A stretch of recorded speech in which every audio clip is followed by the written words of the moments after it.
Hello, hello, hello. Hello, hello, hello.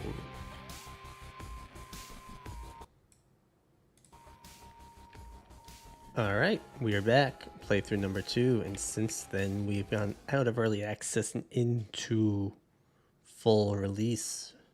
Let's go.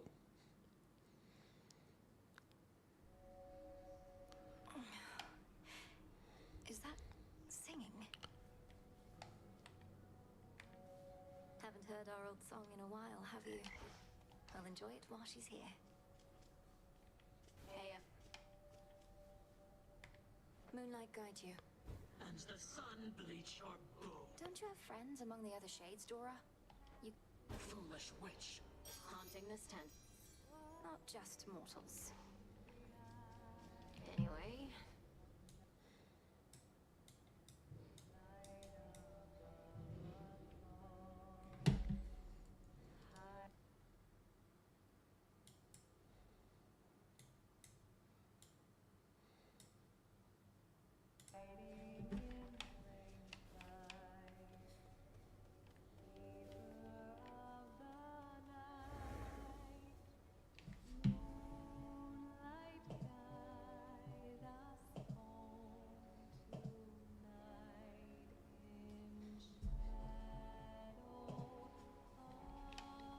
Good morrow.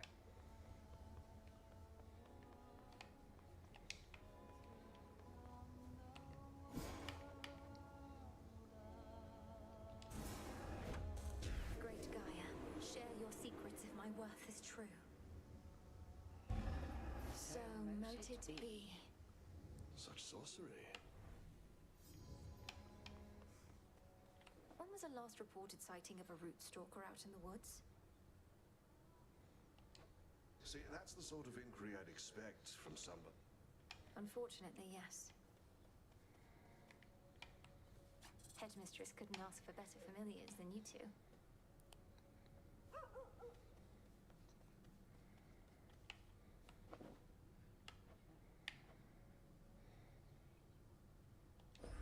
You'll flourish here.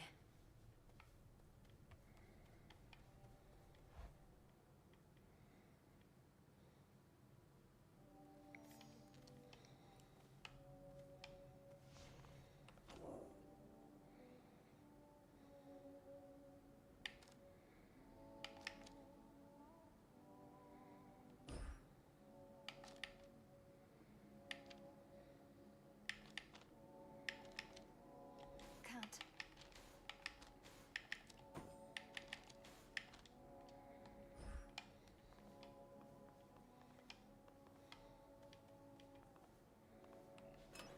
New keepsake there.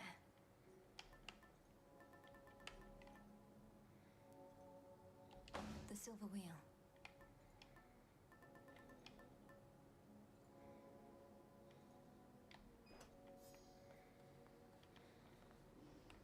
The task comes first.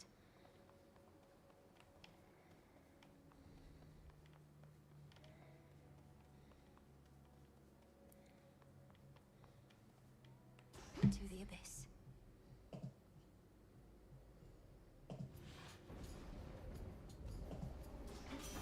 The blacksmith sigil. What is he going to fit me for a suit of Why, you that new cousin of mine? They told me you needed a weapon or something.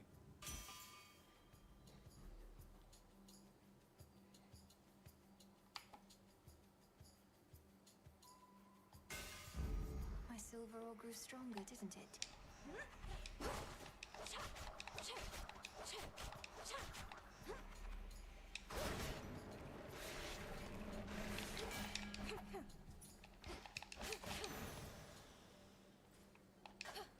Not even those with the power to enter the cross.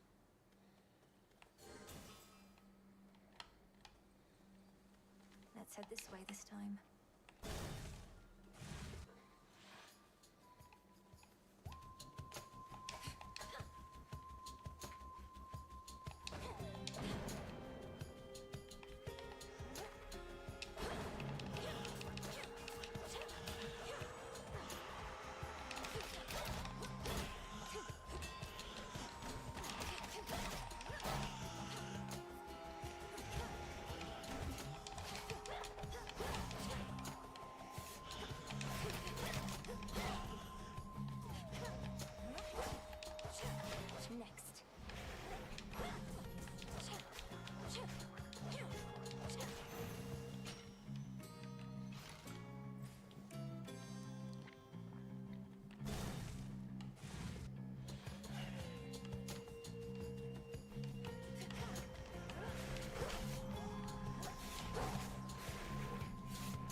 be over.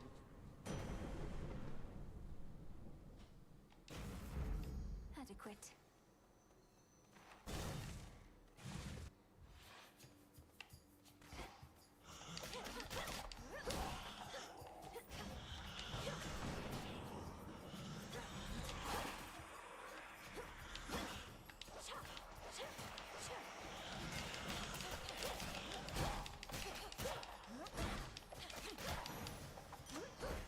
Acceptable.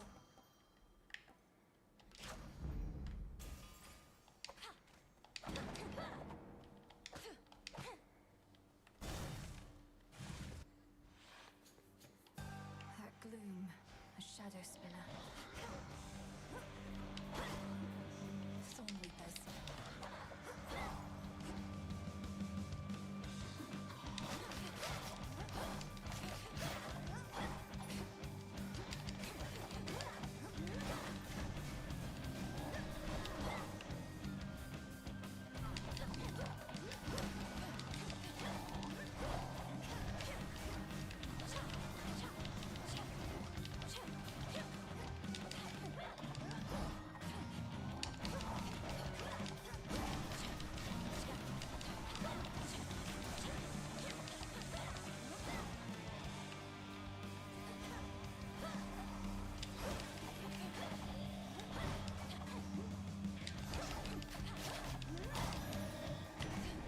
In the name of Hades.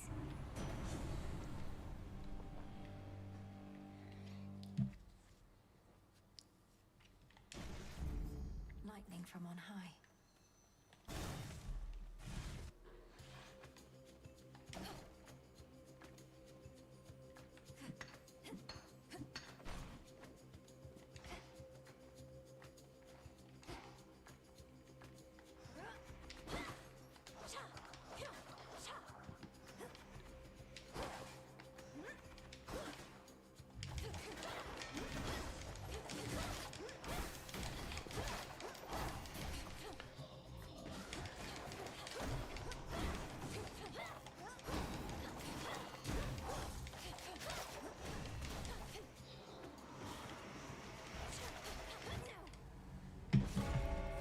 Return to shadow now.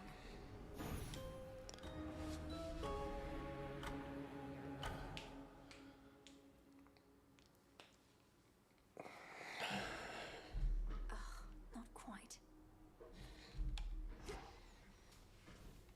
Well, rough night, Dora. Fear not.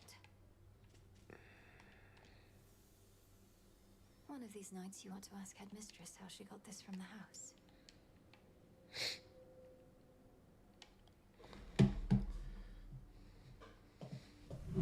See you all.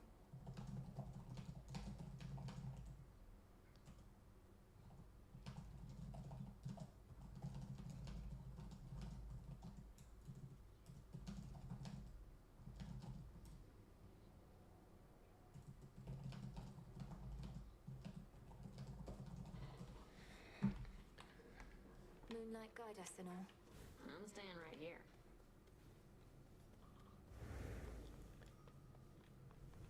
The last wheel of the... Protect to us.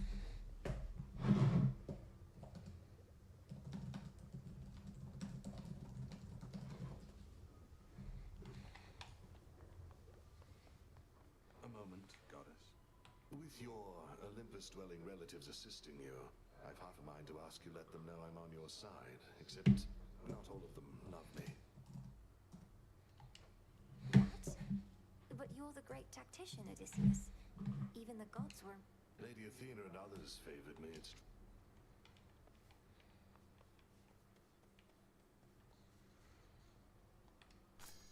full bloom.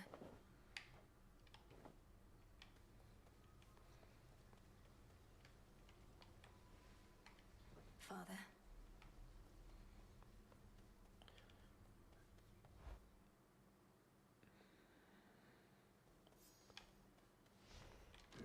Focus.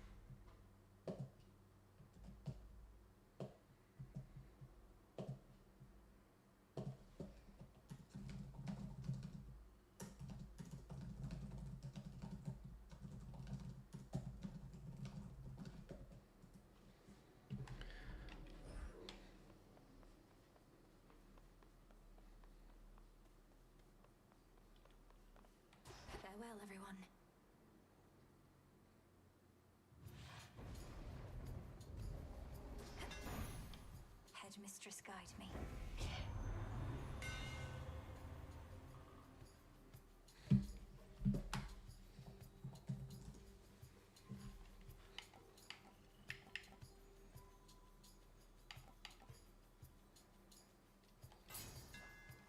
My silver shines.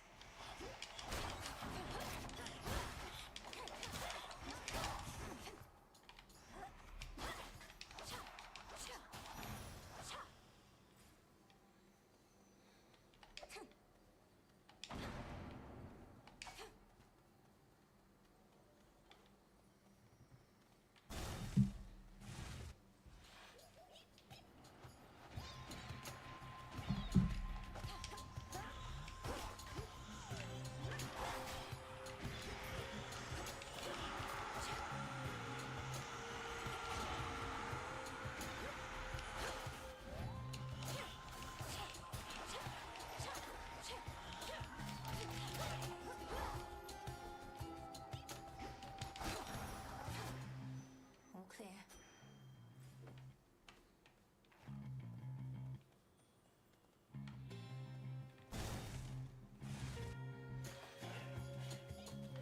More spindles.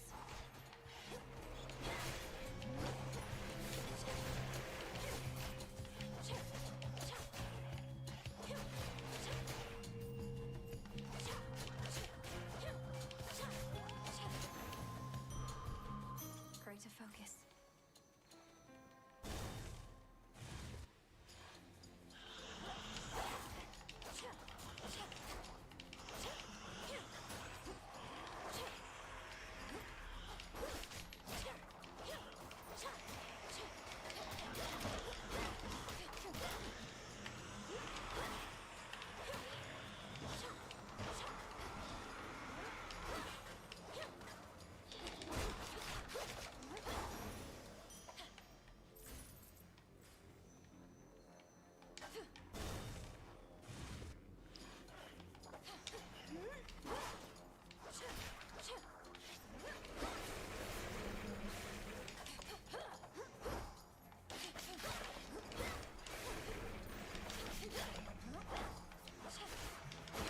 More.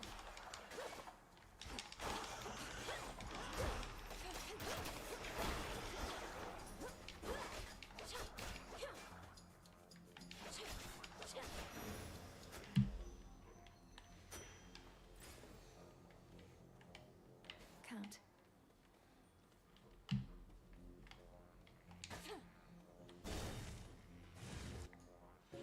Blue and black and burgundy. Silk of... Ah, it's you. Do be careful.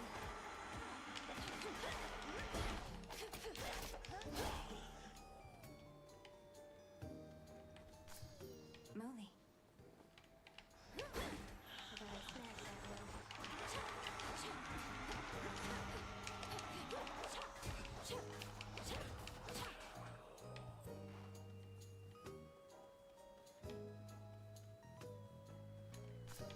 In we go. The intricately woven.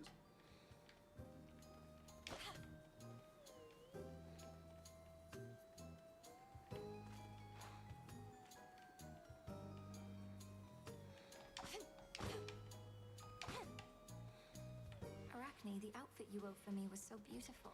Oh, that's...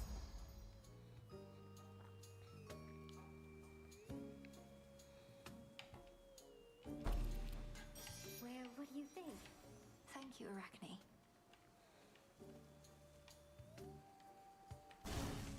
Do come again, won't you?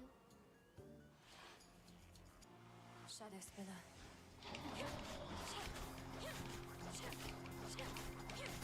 Retribution.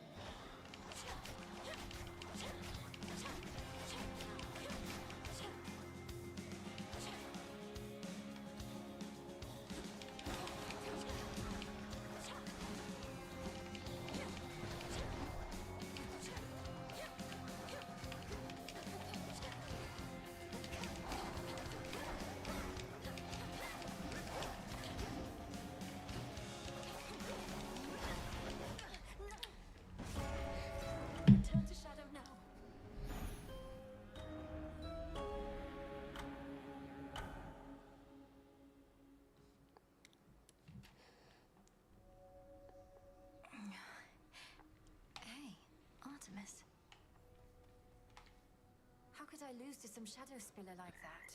Oh, unacceptable. What's going on? We are playing Hades 2. We're talking a little bit about game design. If you're into game design, let us know if you've played Hades 2 or any roguelites that's got your attention, that gets you excited. Let us know in chat. And thanks for watching. To get to me. Thank you, Dora. Uh-huh. Sounds up. I'll give it some thought. Or down. Some spirit. Dora does need to get out more often. Not happening.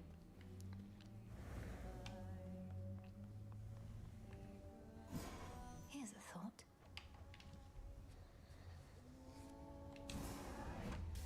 Kataski Onaski. It is done. Don't really know what I'm crafting here. Just going with the flow.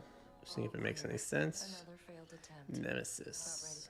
Isn't personal. You don't see my mother around either, do you? I lost more than my mother, too. Silence.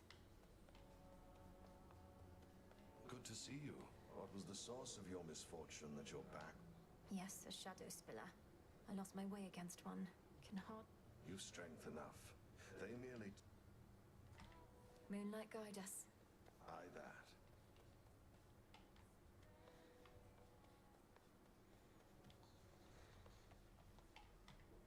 Not a care in the world.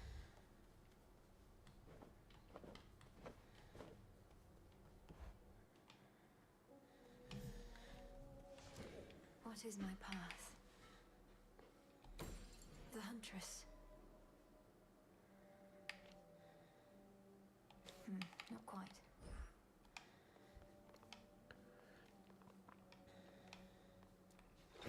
What secrets lie within?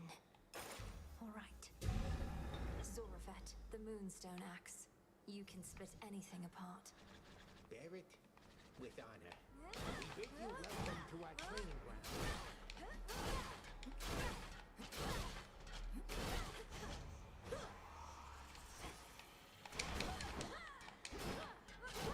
Again.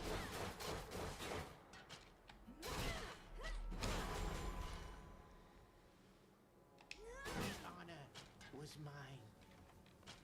Within the haunted crossroads resides shade. You all right, Homer? We'll chat some other night. I'll get through all that gloom somehow.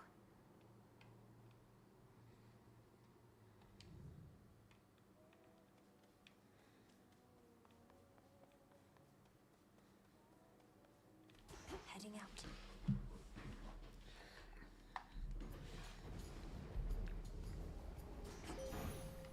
All right. May your light never wane. I am obliged. On the moon and draw you down. We have heard nothing from fleet-footed Hermes since he told us of our enemy's advance. Thus we strike, yet hold to faith that some night hence he shall return.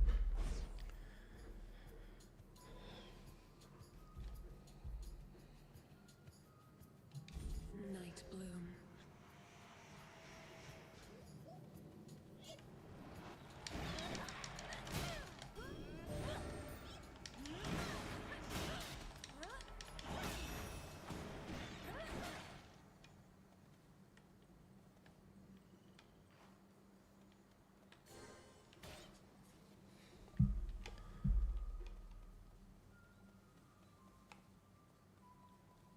Near all of the...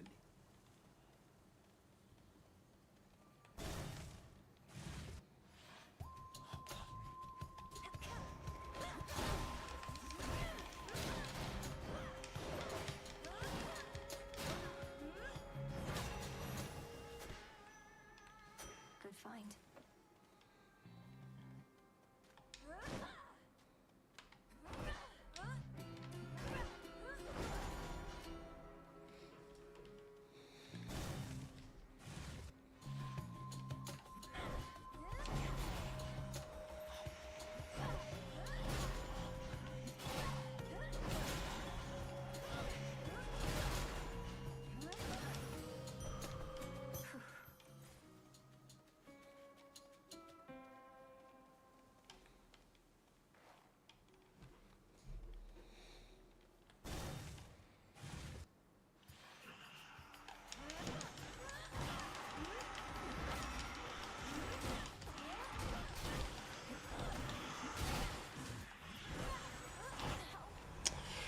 it, man.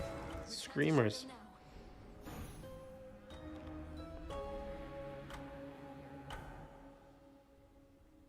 Oh.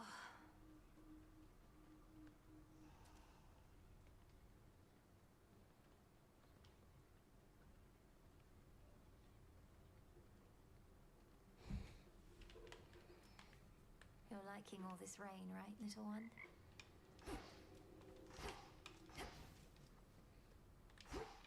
Dora, couldn't help but notice that my jar collection wasn't sorted properly. No? Although now you put it incorrectly back. Maybe I will. Maybe I won't. You have returned. Will this truly come to pass? A prophecy concerning doom. I have to find Lord Moros once again and call him here. Another prophecy fulfilled.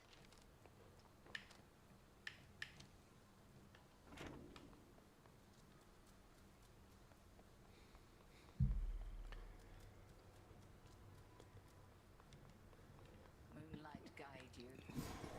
I think I know how I can do the bidding of the fates. Hello, Mary. Can you hear me?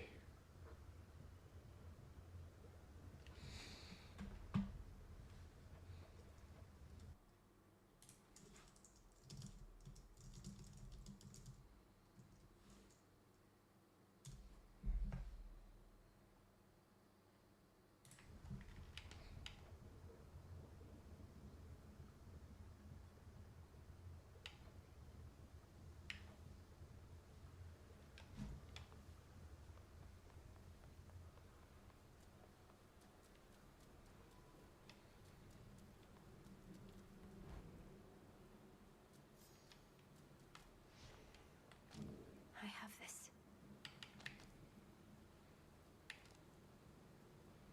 Denied.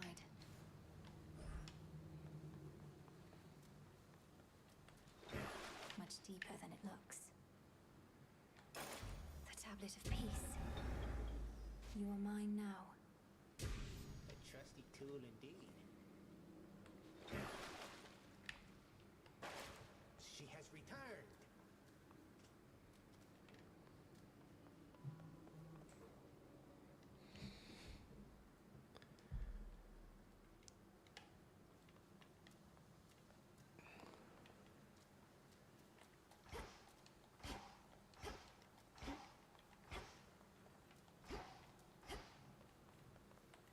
Discura, the witch's staff. With me, my friend.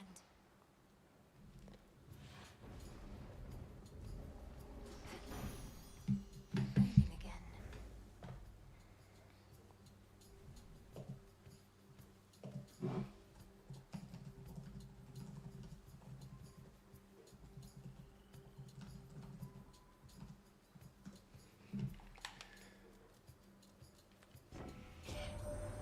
So you're the star student of Great Hecate. A little birdie told me she'd been training up a real...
silencing incantation took effect.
Those shadows.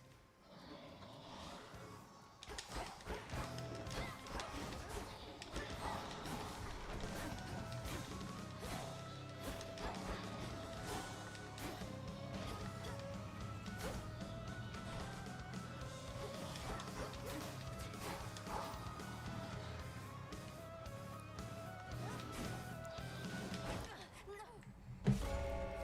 Return to shadow now.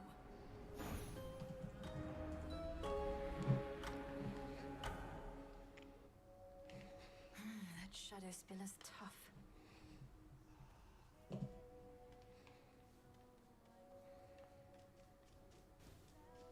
You know, Mel, you can... Look, I'm under a lot of pressure right now, all right? Everybody's counting on me to literally kill time. So what?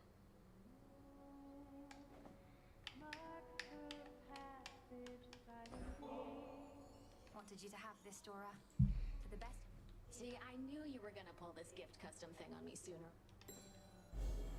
For me? Thank you, Dora. Death to Kronos. Death to all! Back amongst the dead.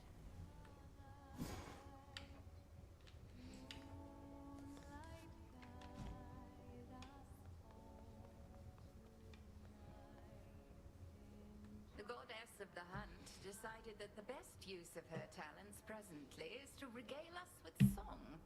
As you can hear, I managed to resist my inclination to forbid any such thing. I'm grateful that you did. I know Artemis sings to clear her mind and calm her nerves, but I think all the shades about this place appreciate it too.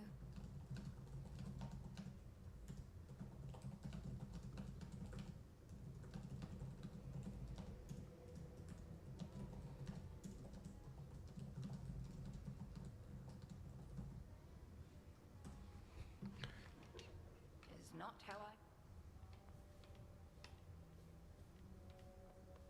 Over here. I have an offering for you. Some nectar, thank you. The Shades and I would only mind if you hoarded them. You keep the headmistress in pleasant company. She's an important job to do.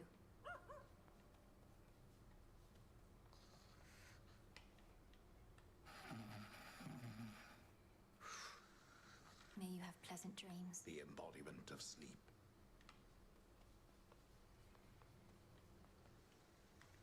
Greetings, Father.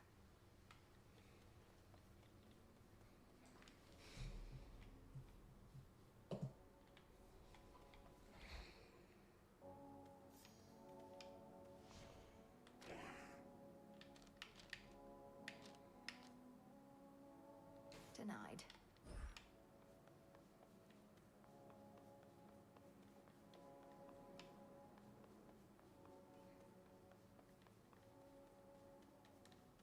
My path is set.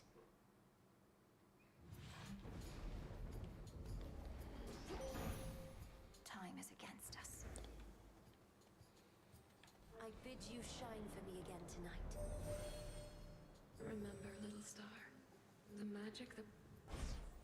which suits you.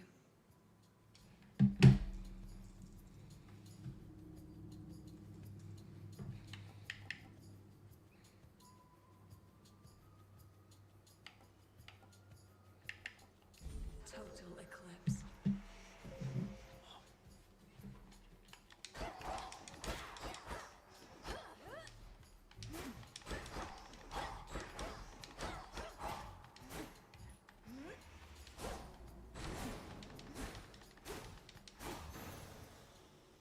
Onward to your goal.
Thanks to those that are watching right now. Let me know, have you tried Hades 1? Do you like Hades 1? Will you try Hades 2?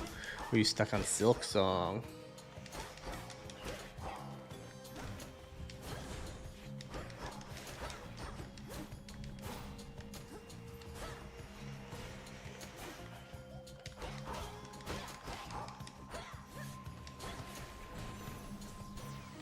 Apollo. Do bide your time, Sunshine. The Titan thinks he has us pinned, but we have the situation here under control. Just locked in a bit of a stalemate is all.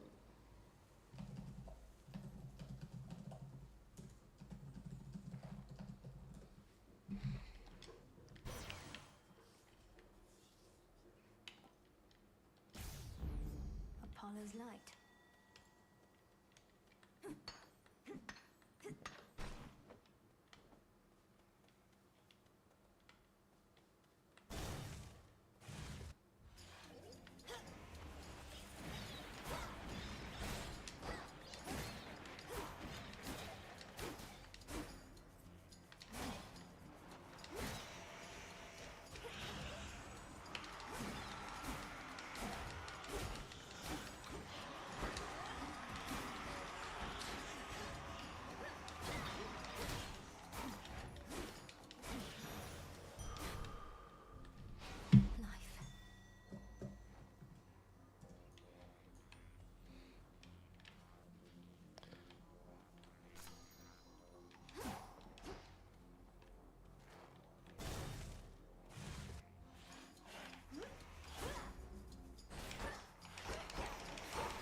and all if you ask me.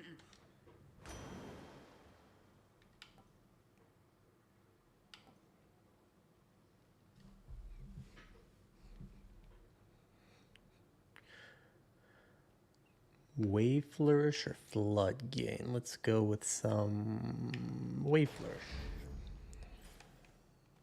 I need some health pretty bad now.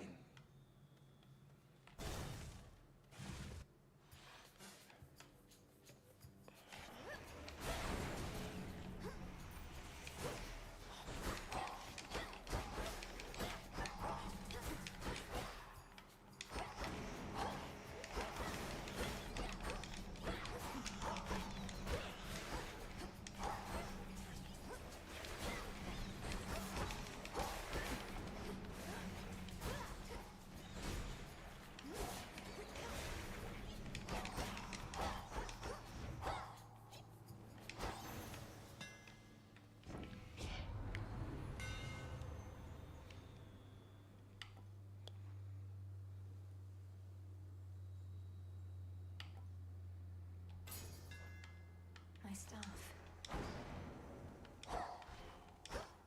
No mistakes.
Each time I pass through Erebus, it's comforting to know I may run into you along the way.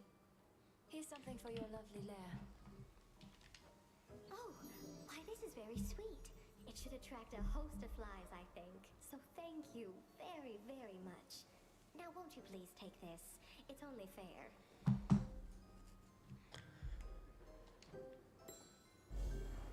Arachne, this is beautiful. Peace, Arachne. Be well, won't you?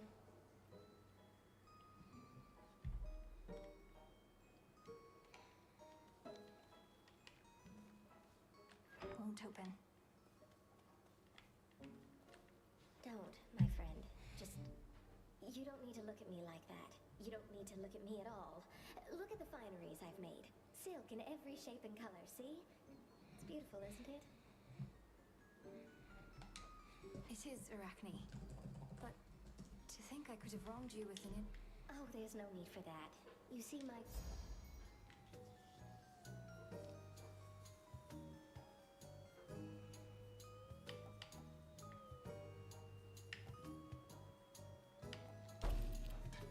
Why, sure.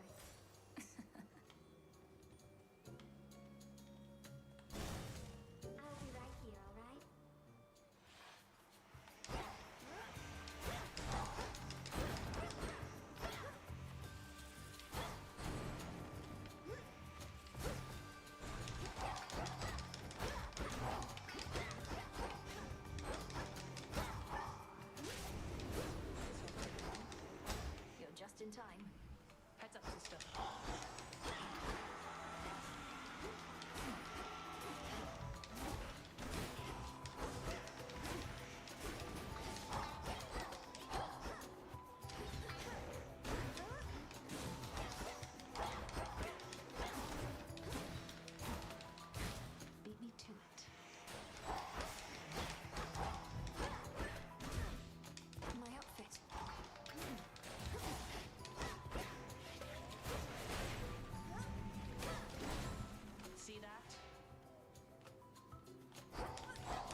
Salutations. Hey.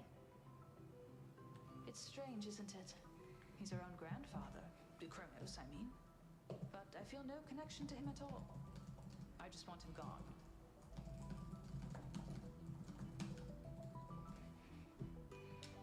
Doesn't matter who he is. He's a threat. We're the Silver Sisters. We'll make him gone. For the sake of the realms.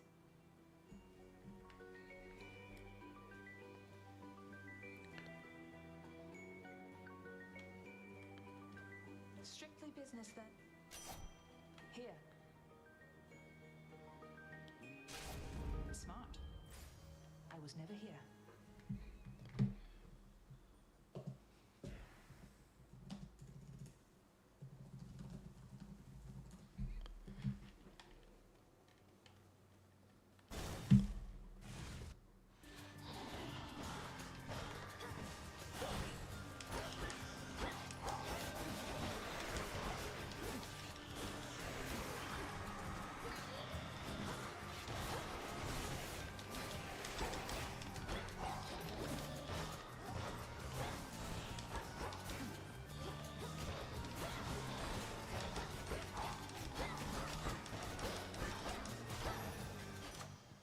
Area clear.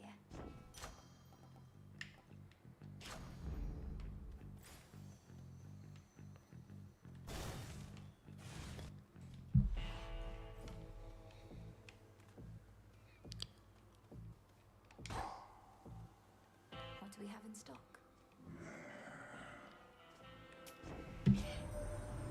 Boatman talking with a coin collector, isn't he? Well, once we're finished with old Kronos...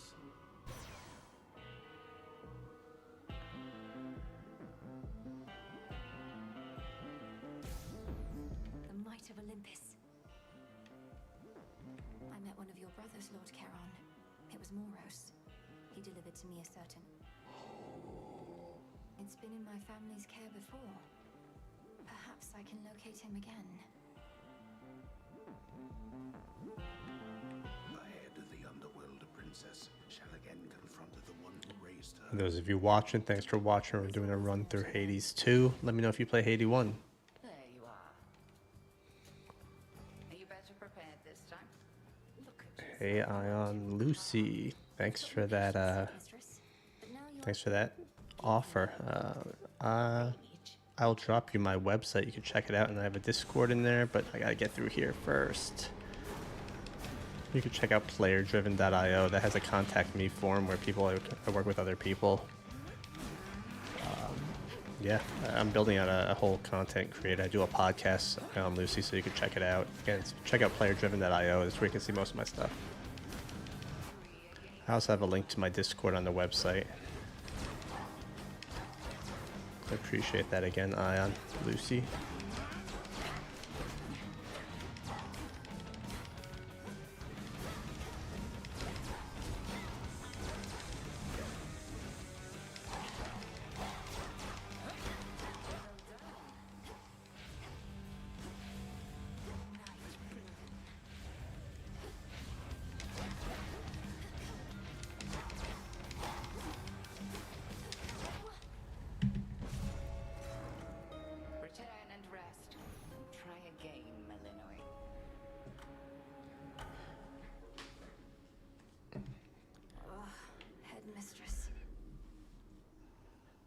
What are the games that y'all looking forward to? We were playing Silk Song earlier, and quite frankly, I was not good at Silk Song. I am not that type of player, but I am very much looking forward to Battlefield 6, where me and my friends can get on and we can play some. I play that on my Xbox, though. But what games are you all looking forward to that are coming out soon?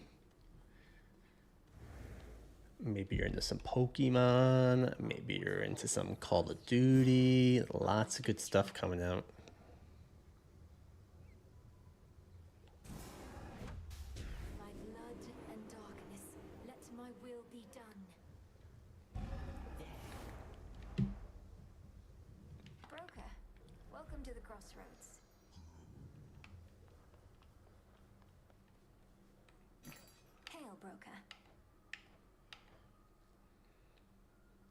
I don't know what any of this stuff does. I don't know how you're supposed to know what this stuff does. Anyone have any suggestions on how to figure out what this stuff is? I'll buy that. I'll buy that. Nice. I like FPSs too. Is that what you do most of your artwork on, or what do you said you do logos, banners? Call of Duty. Nice. But how did you get into artwork? What you said to me before about my mother, that was very cruel. Fair enough. I figured not. How did it go? Those thorny chaps you've been dealing with. Their numbers grow in each report I get. If you've thoughts... I'll share my thoughts. We've done a number of player driven. What you're watching right now is actually a podcast. I'm expanding it, but we've done a number of podcasts with community managers, with people that do art, that people do sound and music, and it's always so cool to hear the different skills that people have when they're building a game, and it's really cool. You should try Hades 1, but it's really cool to see what different people can build, the skills that it takes. It's so refreshing, you know. I spoke to the director of Marvel Rivals, and I learned that he's a product manager, and I thought that was super cool because, you know, I always think you need to know coding, you need to know all this stuff, but in reality, they have skill sets that translate to any other business, and it's just super cool.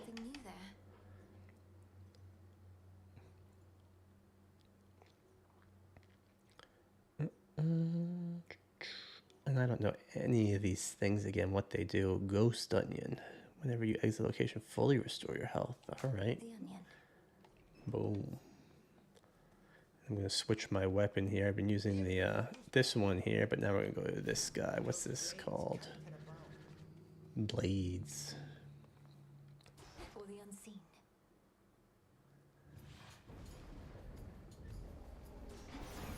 That light.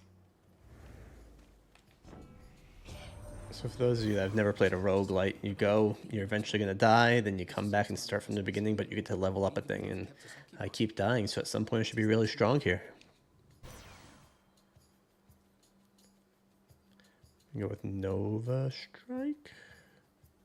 Now let's go with this Blinding Rush.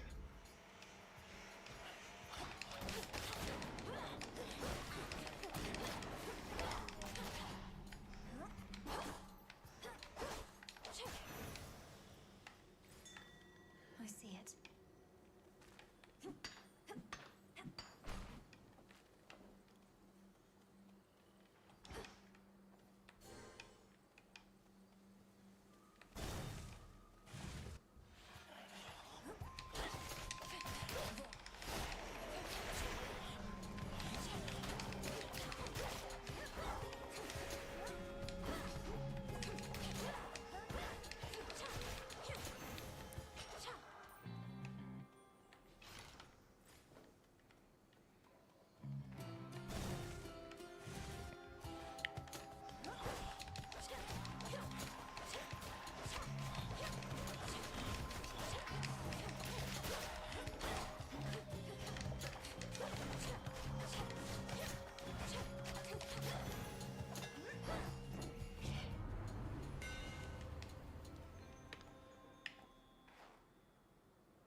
Keenest blades of all.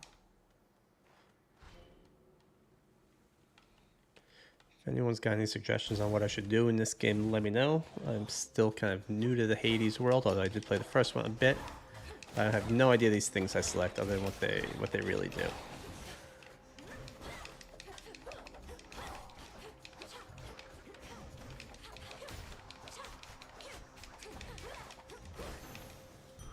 Soul tonic.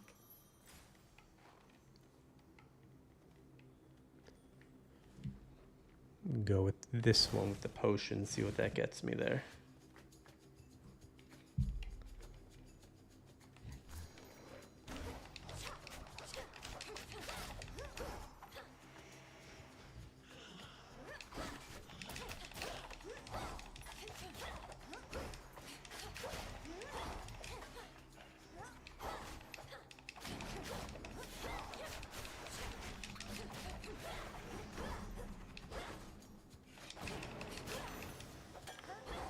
Boy.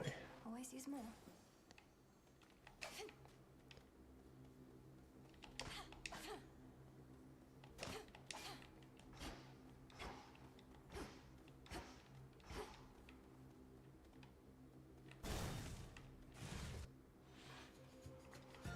Still rooted here, I see. And this one keeps messing me up here. Oh, goddamn. Stop it.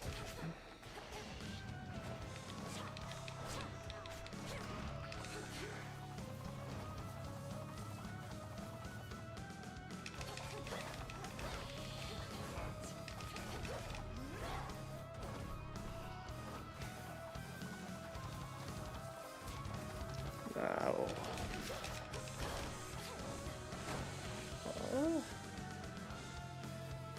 I will add you, Ion Lucy. I am just got my hands full at the moment. You can check again if you go to playerdriven.io. You can check out my Discord on there, and happily will add you. I just can't do it while I am playing at the moment.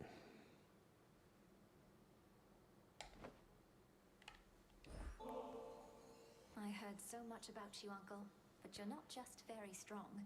You're generous.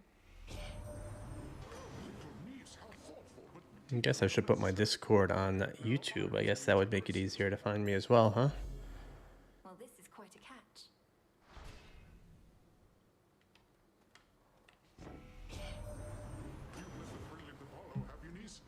He's here as popular with mortals as am I.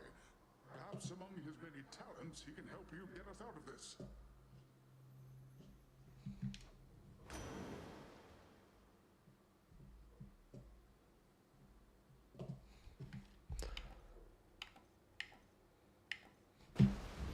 Better.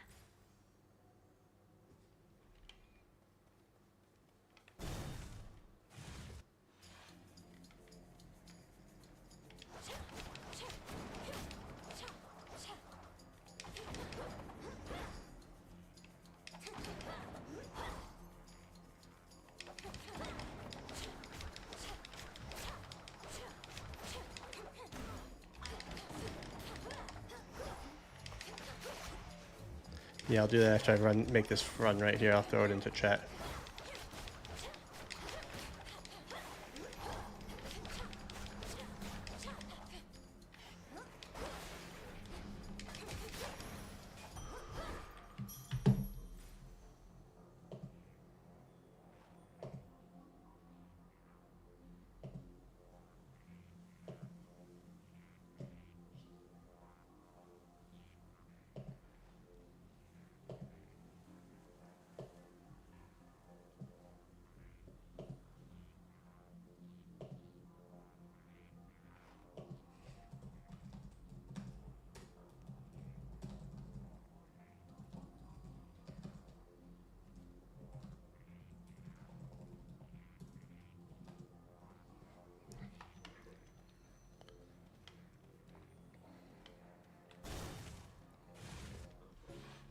Thanks to all those who are watching. If you got any thoughts or any games you're interested in checking out, let me know. I'm curious on what games you guys are playing these days.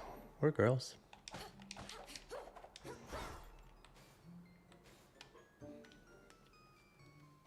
Saw you get into a scuffle with the great big witch. Why are you fighting? I thought you were on the same side. Headmistress and I. Huh. Well, look.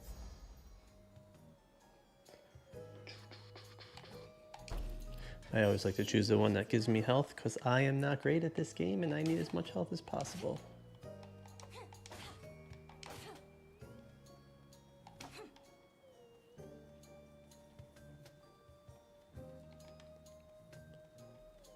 Let's go with time. You truly do look great.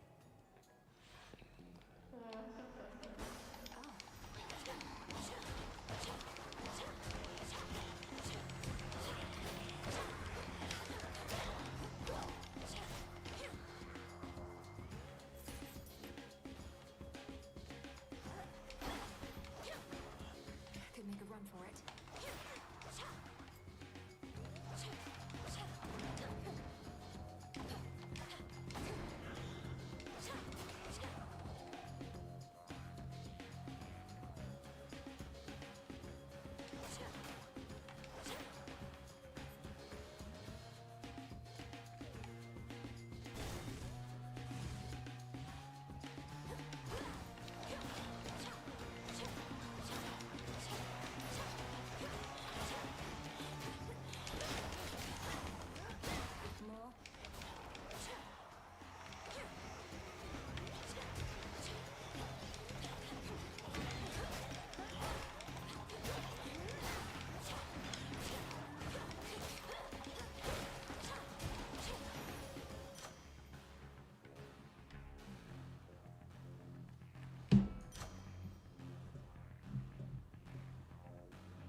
Yeah, I'll check it here in a second. Eye on Lucy.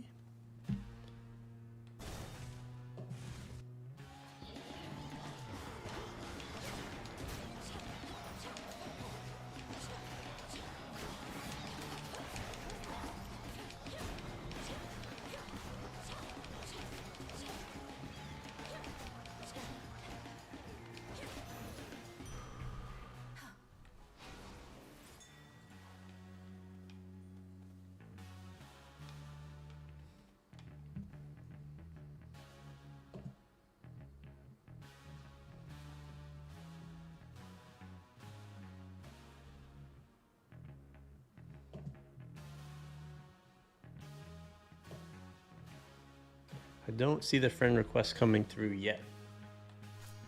For the cauldron.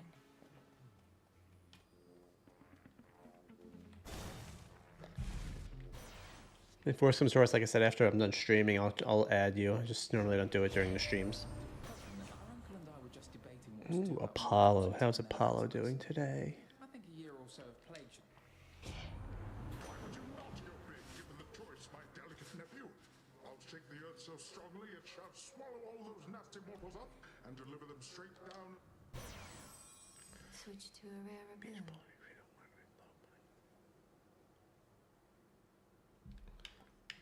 Heroic. Gotta go with heroic, right? Why wouldn't you?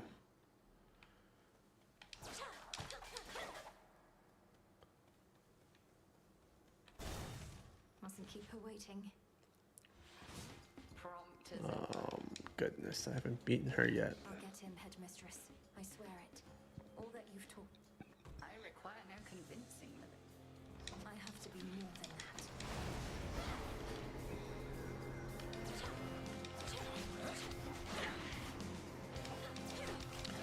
I've not beaten this lady yet, and it's been pissing me off.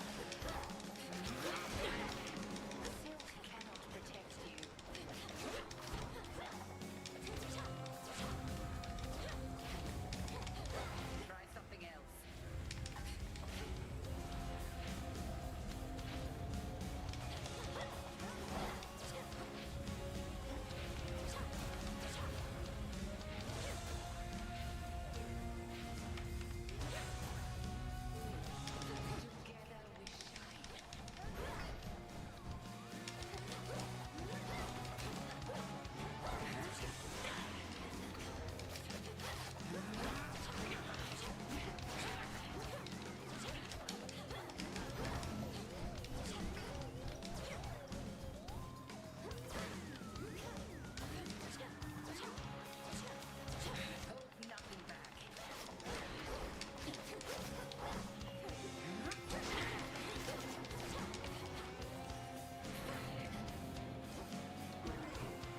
First, oh my god, I'm a sheep.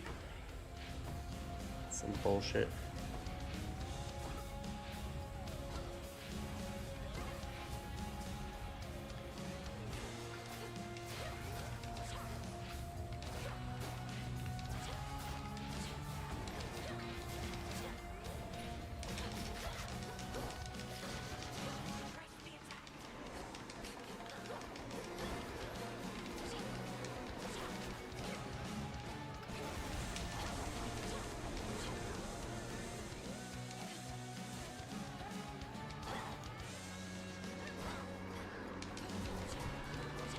God, I was doing so good. Oh my god. Bullshit. You almost had me. Not quite.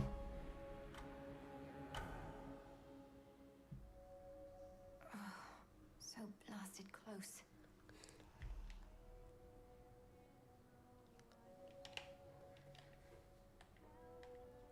Phrynos, how can I ever beat the headmistress? Hey now. Hey, how's the old ghost onion working out? Figured you'd make better use of something that... It's been very helpful.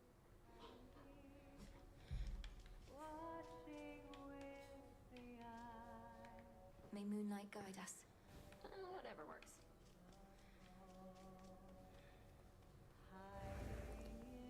You fought well. I thwarted you again out there. It is unfair. Fair Fairness is a luxury, headmistress. Do not be quick to envy what you do not understand. May my intent be true. The arms of night seek something more from me. I don't know what any of these things are. If you do, let me know, and which ones I should or shouldn't be picking. Great tree of life, please listen to my thoughts.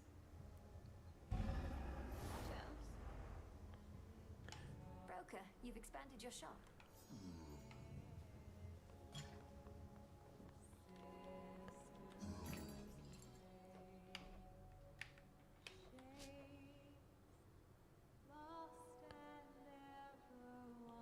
Appreciate the deal.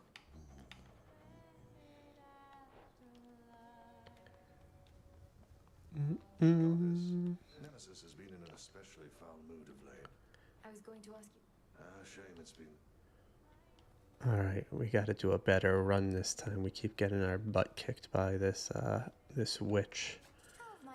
So we gotta get through it this time. If anyone's got any tips, I know the game just came out, but maybe you played it in early access, let us know. But let's go beat this witch.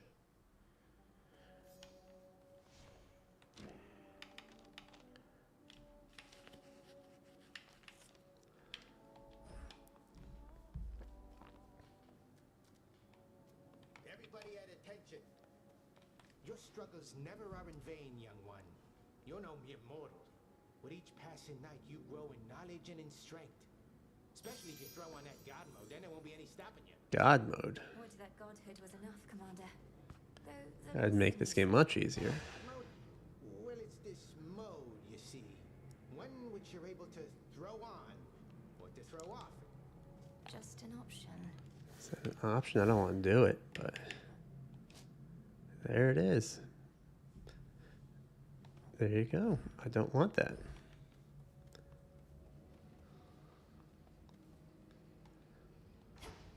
Here we go.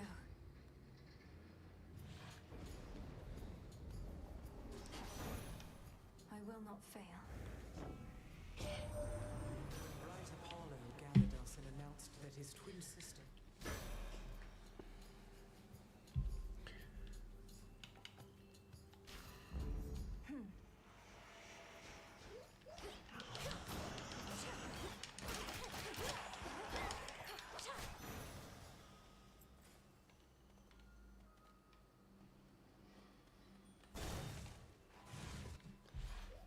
Come, spindles.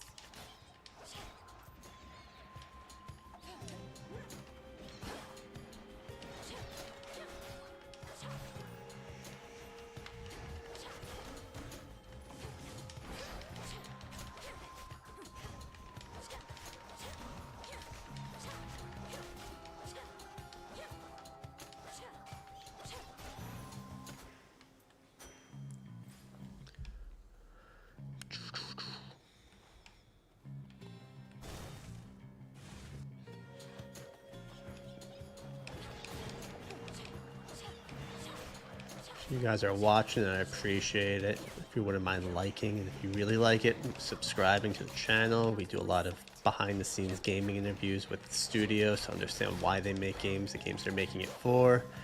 Also, those engagement loops that get you hooked. So if you're into kind of the way games are being made, be sure to follow Player Driven. We appreciate you for watching this. Your attack deals 150%. Your specials have 15 more power. Your specials, let's go with this one. The Master Craftsman's gift.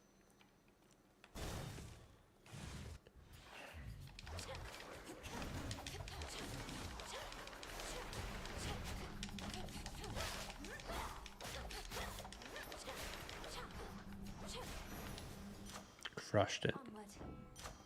Boom. Becoming a pro up until I fight that witch again.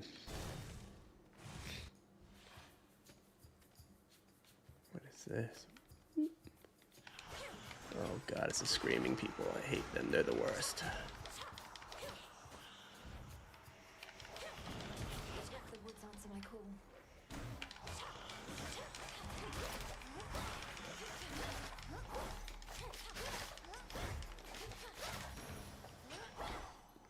Thanks, I am Lucy. I'll be in touch. Thanks for watching. Some silver.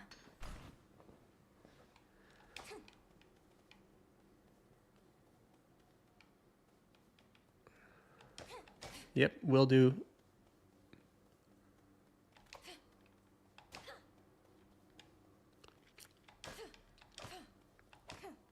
You too. Thanks again for watching. Enjoy it.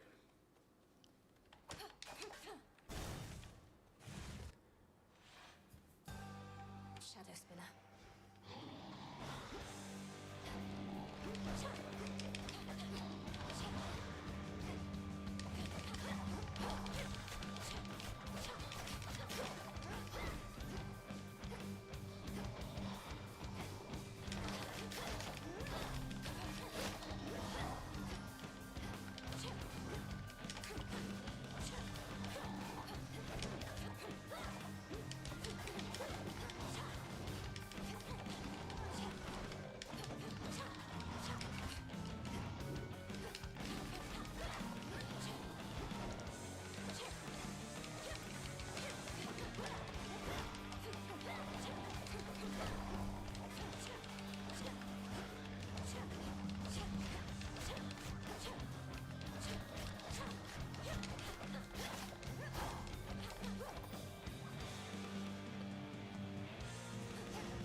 Barely hanging on. Let me see if I can. Oh, shit. Oh, you're gonna stay there and you're not gonna give me any health, man? Come on, Zeus. You better than that. I grow strong.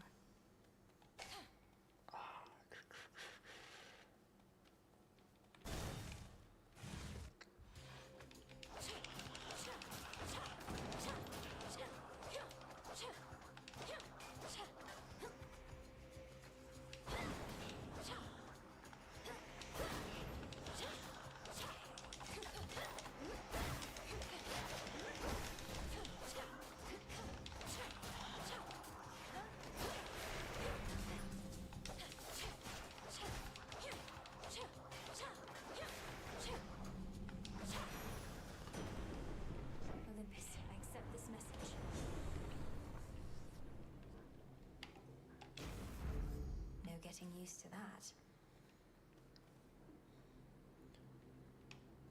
Alright, I think we're up to the switch again. Nope. Ooh. Let me help you.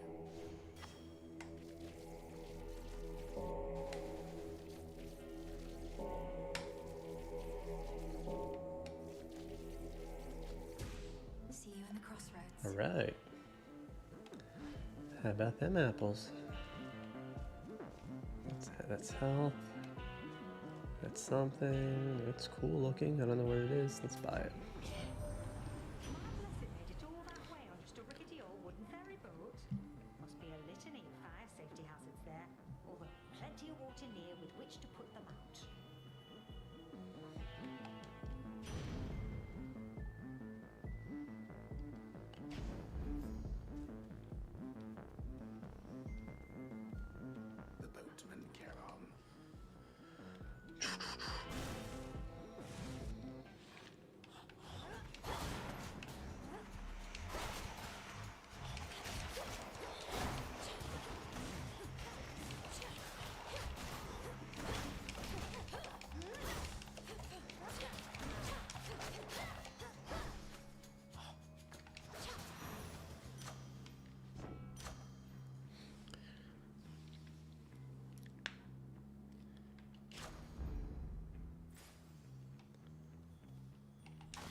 My keepsake expired.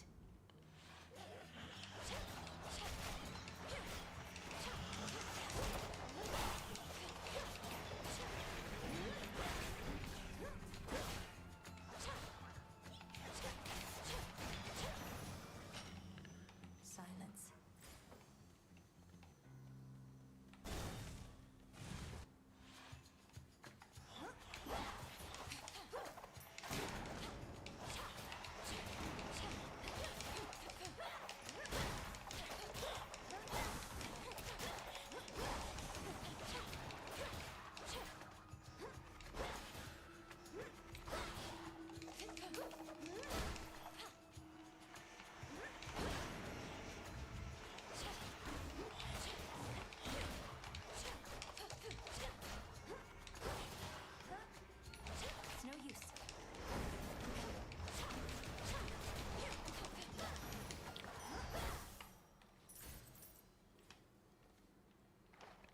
How's everyone doing today on this wonderful Thursday?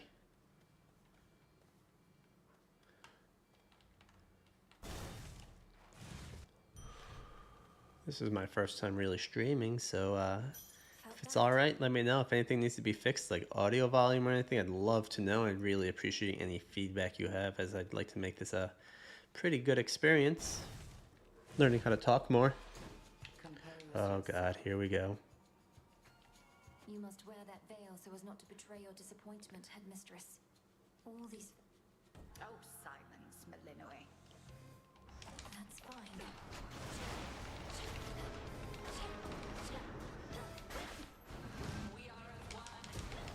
Are you kidding me? What the fuck is this?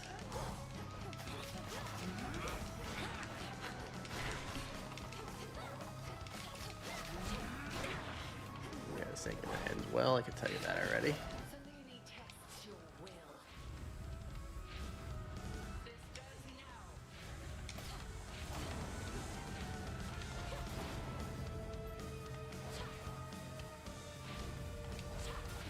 Oh my god, killing me. I know that you are stronger than this. Freak. Oh, she's strong. The headmistress got me again, Phrenos. But I won't back down. I rise again. Dora, don't you pay any attention to what's been happening out there? The rise of the Titan of Time, the siege of Olympus. Nope, can't say any of that rings a bell. This entire... Well then, maybe. I go. Death to Kronos. Death to all.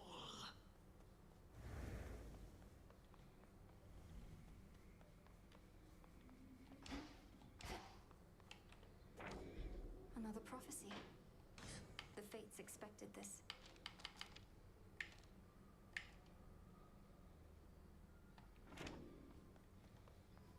There you are. What's to be done?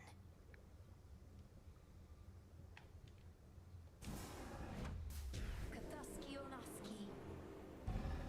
So mote it be. Malinois. I know I can grow stronger still, but it's my lack of knowledge. Correct. Strength, knowledge, patience. When faced with a seemingly indomitable I'll count on the former. Over here. May moonlight guide us. We'll get through this. Hey, Odysseus. Cardis, your presence alone is... Your trusty knucklebones. Thank you. a bit of something for... More bones than I can quickly count. Get yourself a fair deal in exchange. You all look like you're being fed your share.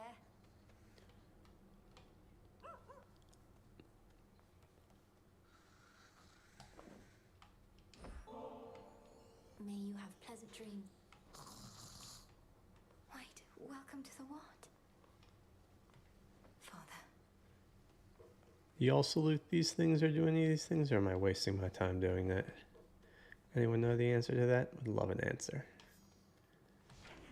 Think I can raise You not use all your arcana cards because you're in grasp more than you have. You may...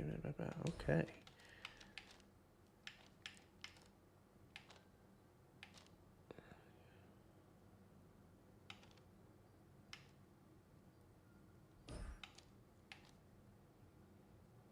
I need more than I have.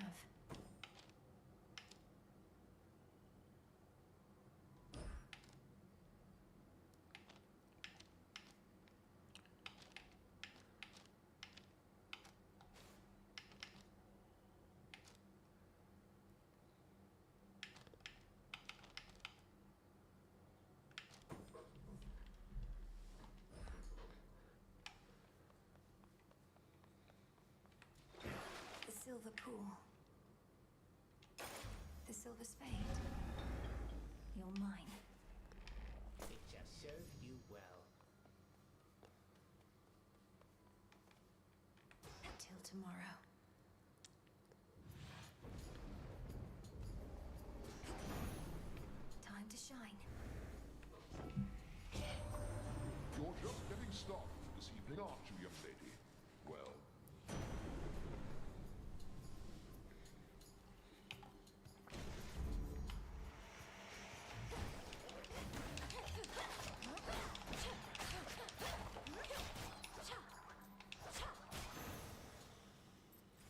need to rest.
Nightshade seeds.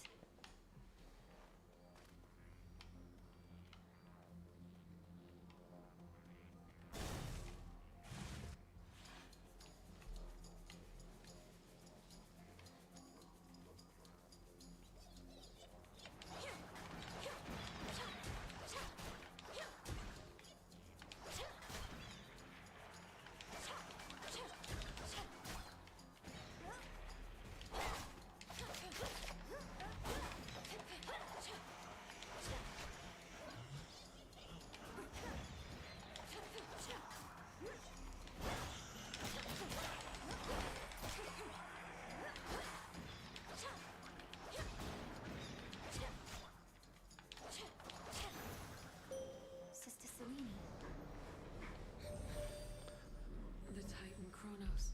He is time itself.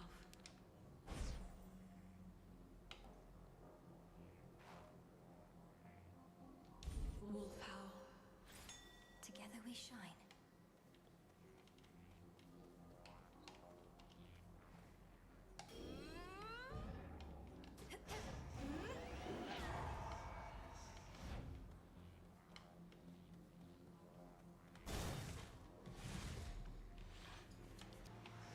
You don't know who you're dealing with. Shit. Come on.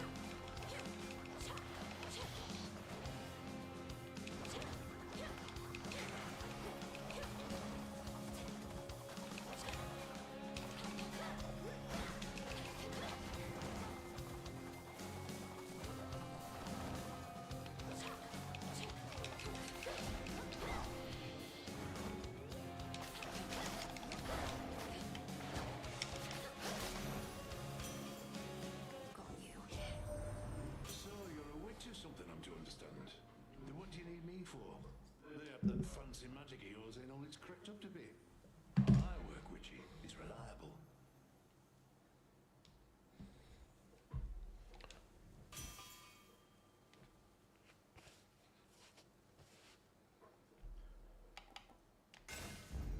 Such strength.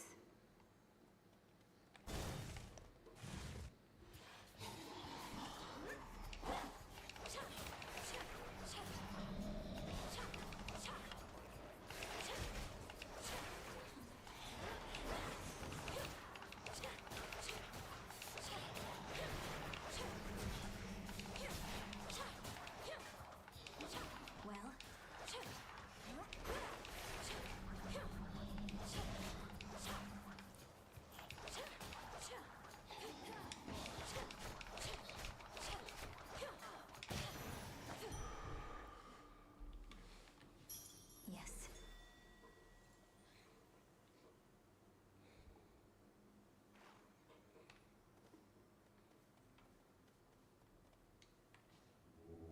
Don't be frightened.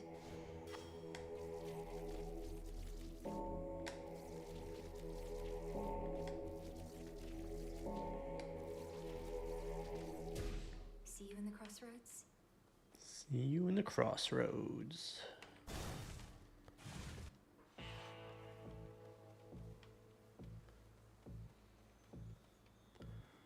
No money. Sorry. Thanks for having me.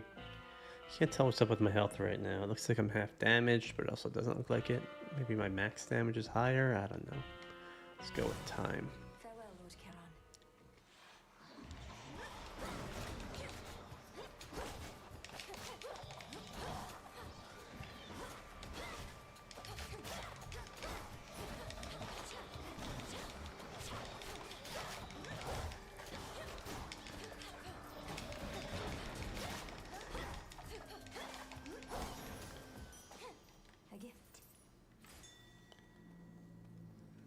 Now I got a shit ton of money. It ain't gonna help me until I come to that guy again, though. Let's get some of this silver. Let's go with Brown Oceans.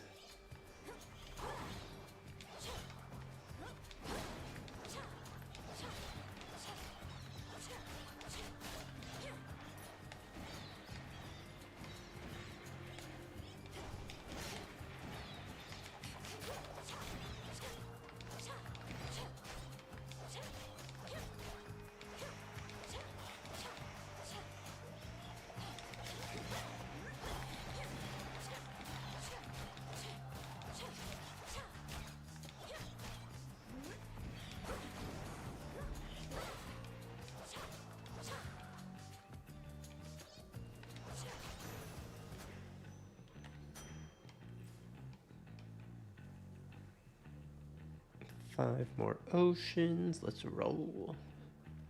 Split path. Let's go get some money. Whalers.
Fine work as always.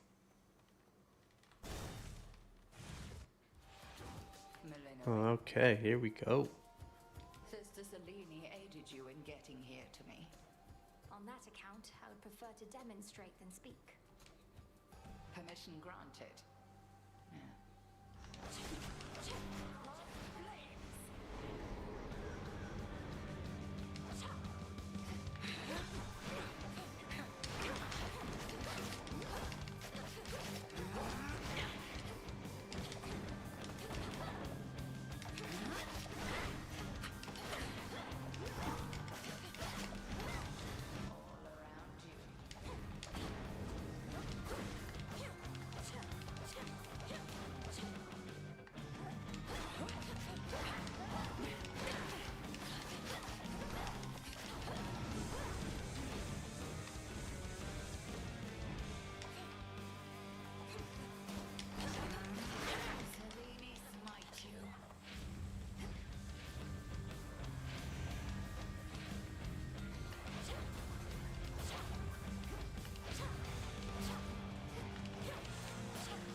Thank goodness. Whew. You fought with diligence and with ferocity. But surely there is more for you to learn beyond this threshold.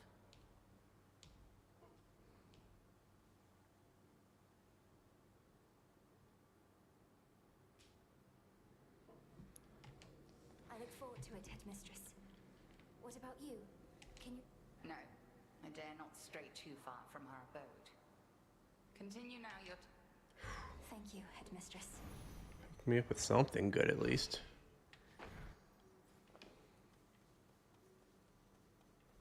Pulled through somehow.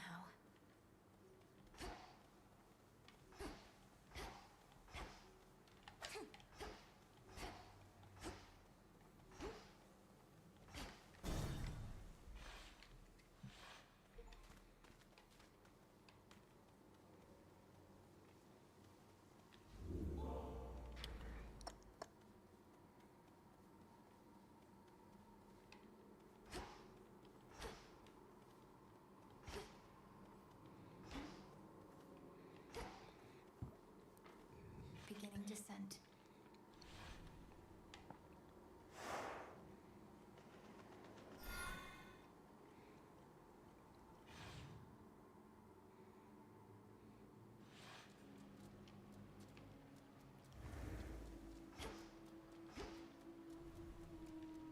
That singing. The Underworld plunges deeper than the deepest sea. One dark abyss next to another.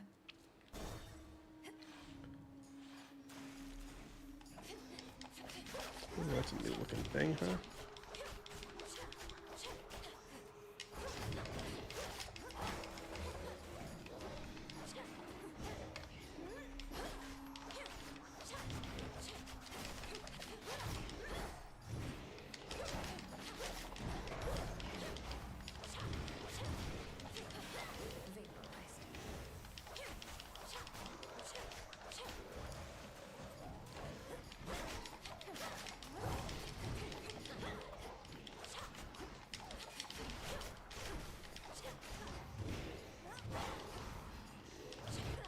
Oh my god.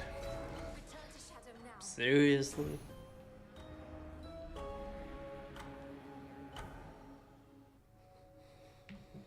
Returned.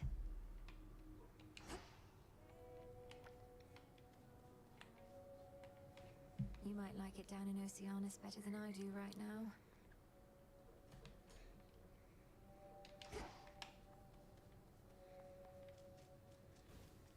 Hey, you're up. You were out a while. See anything good? I fought past Erebus down into Oceanus. It was so strange being underneath the sea. Do you remember the sea, Dora?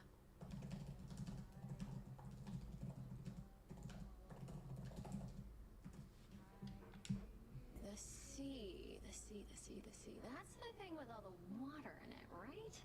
I heard it's nice sometimes. Also kills a bunch of people, death by drowning. So I've been getting mixed messages, I guess.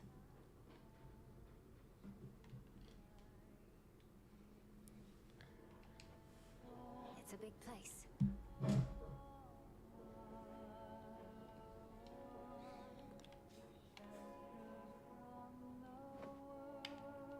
Oh, you don't need to get this kind of stuff for me.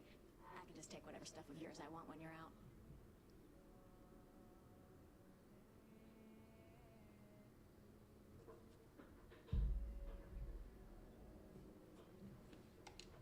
Well, you can't take this while I'm out. I keep it on me at all times for just such an occasion.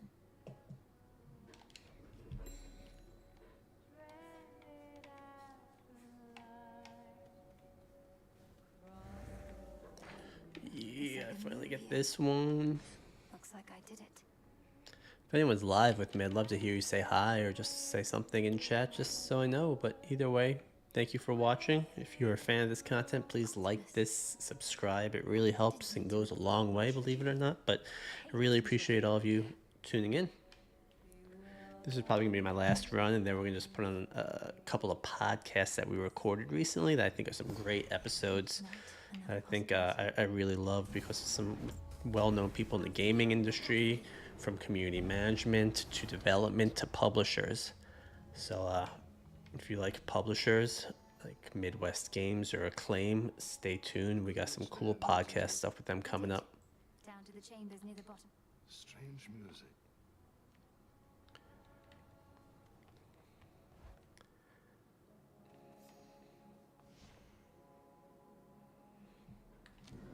I should be able to increase my grasp.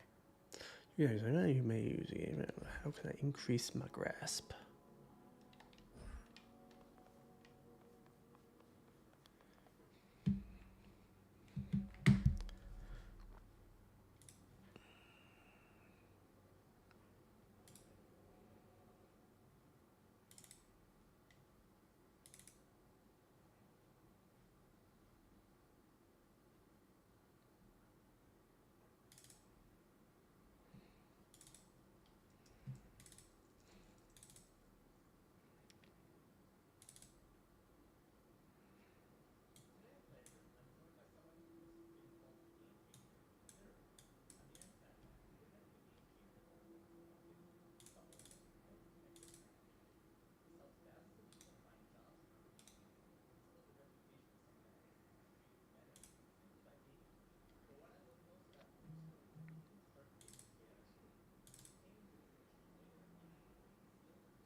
is.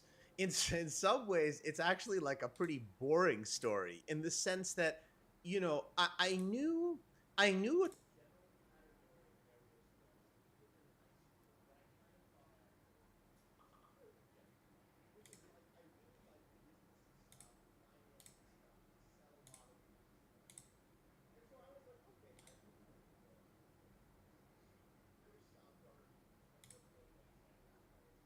was one in Boston.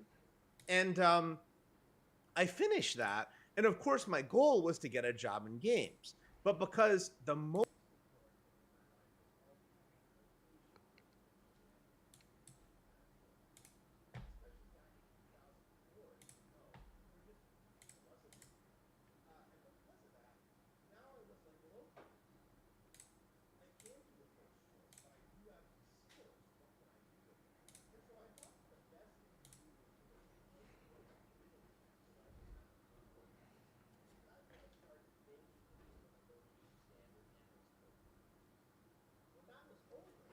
I had worked in the healthcare sector for my assignment in that banking program at Goldman Sachs.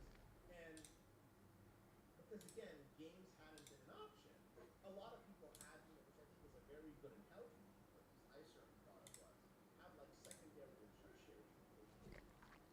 So I was like, well, I can count goes into graduate school for 5 years and did a triple master's in various areas, which is kind of super, super funny because of those, I probably really only used my MBA.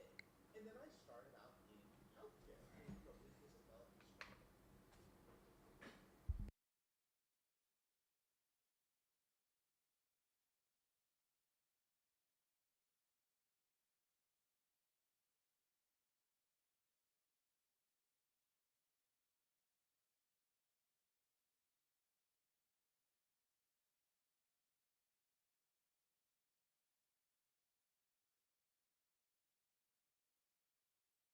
in 2020 from tech BD and strategy to games BD and strategy. And so the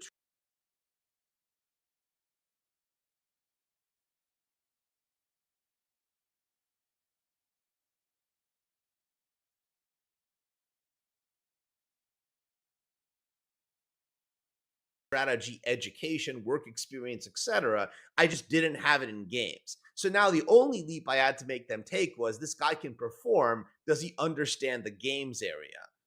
And the second one is, yeah, just being open to opportunity and just keeping your feet moving. And I think if you do that, even though I really wanted to be in games, I had reached a point of peace by the time I broke in that even if I had never made it, I would be like a happy person and kind of at peace with where I had landed. That helped me a lot.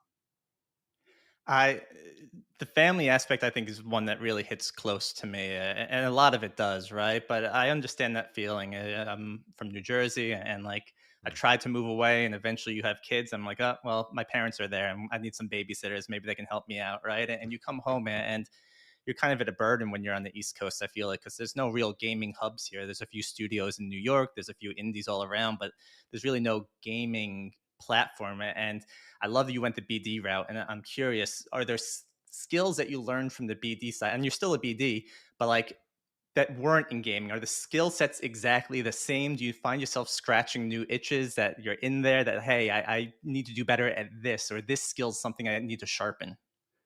Definitely. I mean, it's interesting because even BD itself is so different from organization to organization. Like, if I take, for example, when I was even at Prime Gaming in games, in that business, we were providing skins, cosmetics, currency, free games, these types of things because it was a benefit program for being in Prime Gaming. And I had a team of BDs at the time. And there it was really like a velocity shop. Like we had to close tens of deals a year because you had to have that content for members every single month. If you contrast that with a place like Tencent, where it's a much more patient environment, definitely very different dynamics. So even within games, it's different. But I would also say, like, there's and this I don't think this is too controversial a thing about some agree or disagree with it more strongly than others. Going back to where I started my career in banking, right? Many people are bankers and they'll cover like transportation, and then they'll switch and they'll cover like real estate, and then they'll switch and they'll cover something else. As you get more and more senior, that's more rare. But people do it certainly at more junior levels or in consulting. And some people be like, well, that doesn't matter. The skills are the thing that matters. And like an intelligent person can pick up an industry. And I certainly think that's true. And I think it's healthy that any industry like games has people who aren't all like games lifers.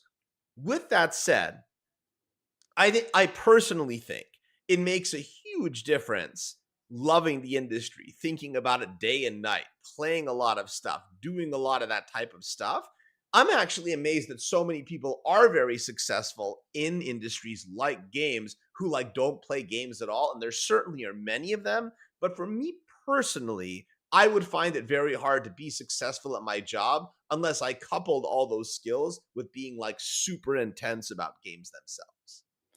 That's an interesting point, and I feel like there's a counterpoint or an argument to be made against that. But I agree because when you talk to gamers that are making games, you can tell the passion and love that they're putting into it. They know the genre, they know the mechanics, they know what needs to happen. And then you have maybe these MBAs that don't know gaming come and say, "Well, we need to be able to monetize this and do this and make this happen." And it's a completely different game, and it's not wrong, it's not right, but I guess my argument is just because you're a gamer doesn't necessarily mean you should go to games. And I think people need to hear this if they're listening, is that it's not all fun and games in gaming. At the end of the day, it's a job. And I think it's important to keep careers and hobbies separately, because at the end of the day, a hobby becomes a job if that's what you're trying to do.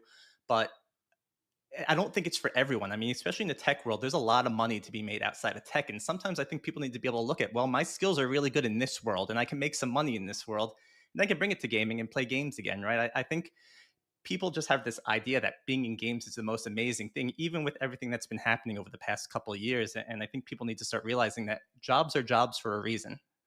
No, you're 100% right. And in fact, I think for many people, I think they would find, whether they want to believe it or not, that they actually will like it a lot less working in the industry. It's like you have to play and do a lot of stuff. Absolutely. You're around games all the time. You're around amazing, amazing folks. But you don't get all the time to play what you want. Like, for example, in an average month, I would say at this point in my career, 90% plus of my playtime is not things that like I am personally choosing. It also may be stuff that I really enjoy, but it's stuff I need to play for work because we're evaluating titles, because you're staying topical on stuff. And so you're so right. And it's also like nobody has a right to take away your love and passion for games for you just because it's not your job. Like, it really is, to your point, okay to be a fan. And I also think that it's it's very, I think certainly in BD it's true, for example, that like you play a lot of games. I think though that this one-to-one equivalency for a lot of people, to your point, that I love playing games so I'll love working in the games industry, that could be true, but it also could not. Absolutely. And I agree with that. And I wanted to kind of transition that to the family side of things, because this is something that I think I struggle with, and I think a lot of people struggle with. Is we're both getting in our later 30s, right, early 40s, and it's like, all right, I have a family now, I have kids now, I'm trying to build this. Especially you have your day job and you're building your community by nights, and that's awesome. I mean, you obviously you see the impact you're making, that's great, but you know you, there's burnout, there's real like you want to spend time with your family. How do you juggle that? Yeah, so part of it is, and everyone has their approach to this. I'm very, part of it is a philosophical thing and part of it is a planning thing. So I have, blocks of time that are non-negotiable, both with respect to my job and community, for my family. Unless, of course, it's very, very important for work, then work always has to take precedence. But it's like, for example, every day my wife and I drive the kids to school together. Every day in the afternoon, my parents, bless them, bring them back. Every day from 5 to 8 or 5 to 8:30, that's our, or 5:30 to 8:30. That's our family time where we do dinner. I spend some time with my wife and the children. They have their baths, they have their books, they go to bed. I get up early enough to do all the work I need to do, have that family time, and then basically I do all the pickup work that I need to do for work. And then after that, I do our community stuff. And it can be a lot, but of course now I have a lot more people who help. I think when I started, a lot of it I was driving myself, but that's becoming less true. And I also really overschedule my time. I think for some, this might drive them nuts, but for me, it helps me, where every month or two, I literally block out in Excel a like time grid, which is a guess that I, of course, vary off of like, here's what the plan is for each day of the week based upon what I think is going to happen. And I find that helpful for really a number of reasons, but one specific one, which is I try to tell myself, well, I'm totally making it up, 15 hours a week to do the community stuff. Is that reasonable? Do I have enough time? And if that's true, and I'm now budgeted 15 hours, how am I going to use that time? And is that a sufficient allocation? So I try to be very purposeful about all of these types of things. I also will say it helps, a lot of tricks you learn. And again, everyone has their own approach. But for me, for example, I do a huge amount of not only the content creation that I post on LinkedIn, but a lot of the community updates on the weekends. And I do it in batches and schedule or plan it out for the upcoming week. So that helps too. You said something there I wanted to tap on again, and I think it just goes back to the time management. I'm in awe on how you do. First of all, I'm curious if you sleep and how often you sleep, but between all that and also fitting in games, and I guess if you were to look at the mirror back in the Goldman Sachs days, right, would you ever believe that you're the guy that would have one of the biggest gaming communities on the web? Like, does that blow your mind? And do people believe you when you tell them that? That's very, very nice. It is mind blowing. Well, you know what's interesting? Um, I I am surprised all the time, but I can tell you this from the bottom of my heart, which is I I certainly didn't expect this to happen, but for at least I would say back to high school ish, I had always hoped to eventually do something big that was like community related in games. That was like my dream. It wasn't to be like VP of whatever production or something at some place or be a game director. It truly wasn't. Uh and part of this comes from kind of my upbringing. My mom has always been very involved in like community work, volunteering, helping others, and that left a very deep impression on me. And so what I'm trying to say is I am very surprised, but I think that it has worked because I put on display for others how I truly feel, which is like I don't do this for money. I don't do it for recognition, although I suppose at some level that's inevitable when you're doing something that has a lot of visibility. And I think those things, coupled with a time where I think other people really needed that support and feeling together, I think that's probably a key ingredient of it happening. But no, it's it's very humbling, sincerely, to be in this position.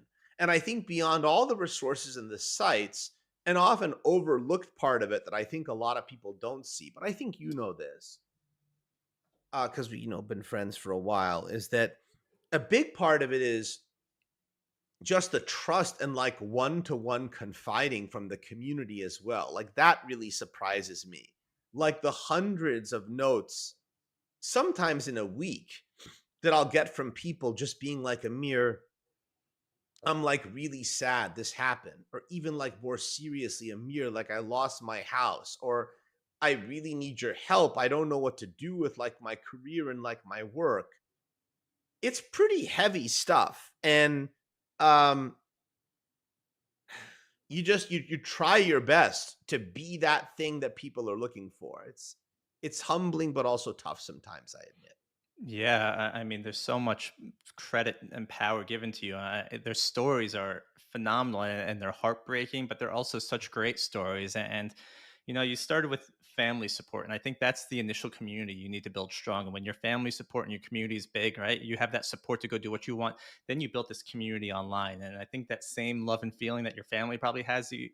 I mean, all your posts, right? They just express that you are a humble guy, and I love watching that. For a while, I want to reach out to you. And it's just like I don't know how to do this. I don't want to like, I don't know. You just do so much good for the industry, and it just boggles my mind that someone with the BD background. I don't mean that as a negative way. Like you built this community, like you practice what you preach, and you did it. And like, I hope studios are also noticing this stuff because community can lift people up from the lowest point of their life, right? If you build that good network of friends and groups, and to your point, everyone in gaming is like that. You can meet them, and then that's probably the biggest FOMO I have from Gamescom is like, I miss seeing these people. I see them at all these other conferences, and now I'm not gonna be able to see them this time. But it's such a strong community, and I think the pillar that you put there, the trust that people have in you, is something that you can't buy, you can't do anything, right? It's earned, and it's earned through hard work and dedication, and just the time you put into it is just fascinating. Thank you so much, Greg. Well, also, and you know this, I'm like a pretty open guy. There have definitely been, for the 99% plus that is all positive and great. As you know, it rarely, and I think this is important to talk about, I, like any person who has some degree of public visibility, get some negativity too. And I think some of it is, and this in a good way, you reminded me of when you mentioned as a BD person. Um, it saddens me sometimes that so many of us carry such a disappointment and skepticism of the world because we've been disappointed, because we believed in things and people weren't like what we thought they were, because people ended up having some ulterior motive that like we couldn't see at the outset. It does sadden me sometimes that a very, very small percentage of people like can't believe that we would do something like this for the reasons we say we do. Oh, like there must be some angle like he works at a company. There must be some angle he works at like business development or has like a finance background or whatever. And I I always try to show by example rather than talking and typing things and so forth. And I think that I think that we're winning that battle with, again, that very teeny tiny percent that maybe had felt like they didn't have a reason to believe. And the biggest part of it that lifts me up is not just what we've done, but that has given the confidence to other people to start their own initiatives. And maybe even if they were skeptical that they could make a difference or do something, they've been won over. So I think that's a big part of the story too. Yeah, and just to talk about myself for a moment, this is part of the reason I wanted to start the podcast, was to help people understand the skills that they need, the education that they need to get started in the industry. I remember going to school and wanting to be in gaming, and I took C++ and I failed it, and I was like, "Oh, I'm never going to go in gaming," because at the time I didn't realize there's other paths in. And I think it's important to highlight there's other paths in here. And there's also other paths out. Again, not everyone should stay in gaming. There's a lot of great opportunities in there and other verticals, and the skills translate over. And I think it's important to understand that. But on the skills, I'm curious for education for yourself, right? How do you keep up to date? And I don't want to get into the AI debate, but like, I love playing with the AI tools, and a lot of my day I'm just messing around with stuff. I think that's the sales engineer in me. I just want to see how everything works and how everything can play together. And ongoing education as you're getting older does get hard. How do you find yourself continuing to learn and understand what's happening? It's a great question. Let's take the AI piece head on for a second. I sometimes I feel like I have to say things that I believe strongly in, even when sometimes the community doesn't always agree with me, or maybe they don't agree in the short term and we meet together in the middle. One of these examples is that a while back, I made a post about AI and I said, look, for me, it's not about being pro or against AI.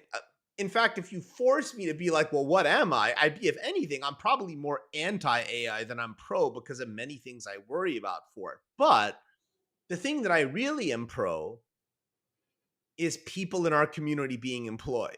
And if you want to maximize those odds, you don't have to love AI, you don't have to like recreationally use it, but you should be aware of, to your point, how it works and what the function is. Because I think there is something to this adage we've all heard that, like, you might not lose your job to AI. It's more likely you'll lose your job to someone in a similar function who is capable of using AI and like you're not. And so this general attitude, where sometimes people agree with me and sometimes don't, is kind of my attitude about everything, which is you constantly should be talking to other professionals in your field in both your function and adjacent functions to be like, hey, something I love to ask people is like, what's a tool or a resource or something like that you've been using a lot more of, or you just learned about in the past like 3 to 6 months, or that is helping you in your job? And I just make lists of these things and try to look into them. So it's so important. It's funny you say this because my father, who's a physician, when you're a doctor, as part of being a physician, you actually have to take a certain number of credits of continuing education to remain certified. And so my father, from the time I was fairly young, always talked to me about this idea of like continuing education. And so I often think of that for myself. I'm like, well, why don't we all think like a doctor and be like, well, if I'm not doing X number of hours of continuing education, am I still certified to do my job? And I think that's such a great way to put it. When I started my journey here, I was not a designer, and I still don't think I'm a designer, but I started watching TikTok videos, and people create these 1 minute long TikTok videos on how to use Canva, how to use this, how to use that. And it's so cool to be able to see people use these tools and how they're using them. And I realized that's my method of learning, is I can watch something and I can follow along. Some people like to read, and I think this whole journey has been a fascinating journey for me, because I'm trying to create content that people will engage with. Sometimes it's writing, sometimes it's imagery, sometimes it's video. And it's like, all right, well, what's going to stick with the audience? Who is the audience? And I think a game isn't any different. You need to understand the audience you're trying to sell this content to or push this content to, right? If I'm going to create something for older generations, if I put out TikToks, they're probably not going to watch it, right? And I think it's no different from a game. If you're going to release an FPS and you go to a place that doesn't play FPSs, you're going to miss the ball immediately. And I think, again, just understanding how this stuff works and finding that platform to learn is something that is driving me. Like I don't know. There's just so much information out there, and I'm trying to be a sponge. And I feel like you're probably the same way with all the people you talk to. Like, there's so much great data, and this can almost lead us into this next topic of old school game creation versus new generations of games, right? Like, I talked with Adam Boyes, right, and he was telling me about the Midway days and stuff like that, and Ben Koala was telling me about backgrounds at like 2K and stuff, and like hearing how games were made, and then seeing how people use UEFN and other tools now to create games, and there's a knowledge gap there. No one's wrong and no one's right, but there's learnings from over here that can be shared over there, and vice versa, right? Some of the old school guys can learn some stuff from the new guys, right? And I think, how do you find that medium where the two can intersect and really share ideas? And I don't know if it's LinkedIn. I don't really think it's LinkedIn, but like, there's got to be a platform where this can exist. Definitely. I mean, what's super interesting about what you're saying is it brings together two major topics, both of which I'm passionate about. One, which I know you've seen me mention a number of times, is the topic of ageism. And the other is kind of how to describe it simply. I'll say a phrase, and then I'll explain why I said that. We just want to create games that we would want to play ourselves. I'll come back to that in 5 seconds, in a minute. So the ageism one is more straightforward. We have an ageism problem in the industry, period. If you look at any stats that I have myself, stats from other industry organizations, IGDA, etc., only 3%, I believe it is, of those employed in games are 50 or over. And so I think that because it's a younger industry, we still haven't figured out how to handle people who are like 50 or 60 are still working in the industry. It's a major problem. They have a lot of skills, a lot of experience, a lot of know-how that in some ways hasn't changed going back to even the first generation of consoles. On the other side of that is, I see a lot of more experienced game makers who aren't even necessarily the oldest ones, but who come from systems. They've been at a big company that had its own marketing and advertising department, its own launcher, its own way of making games, its own systems for decades.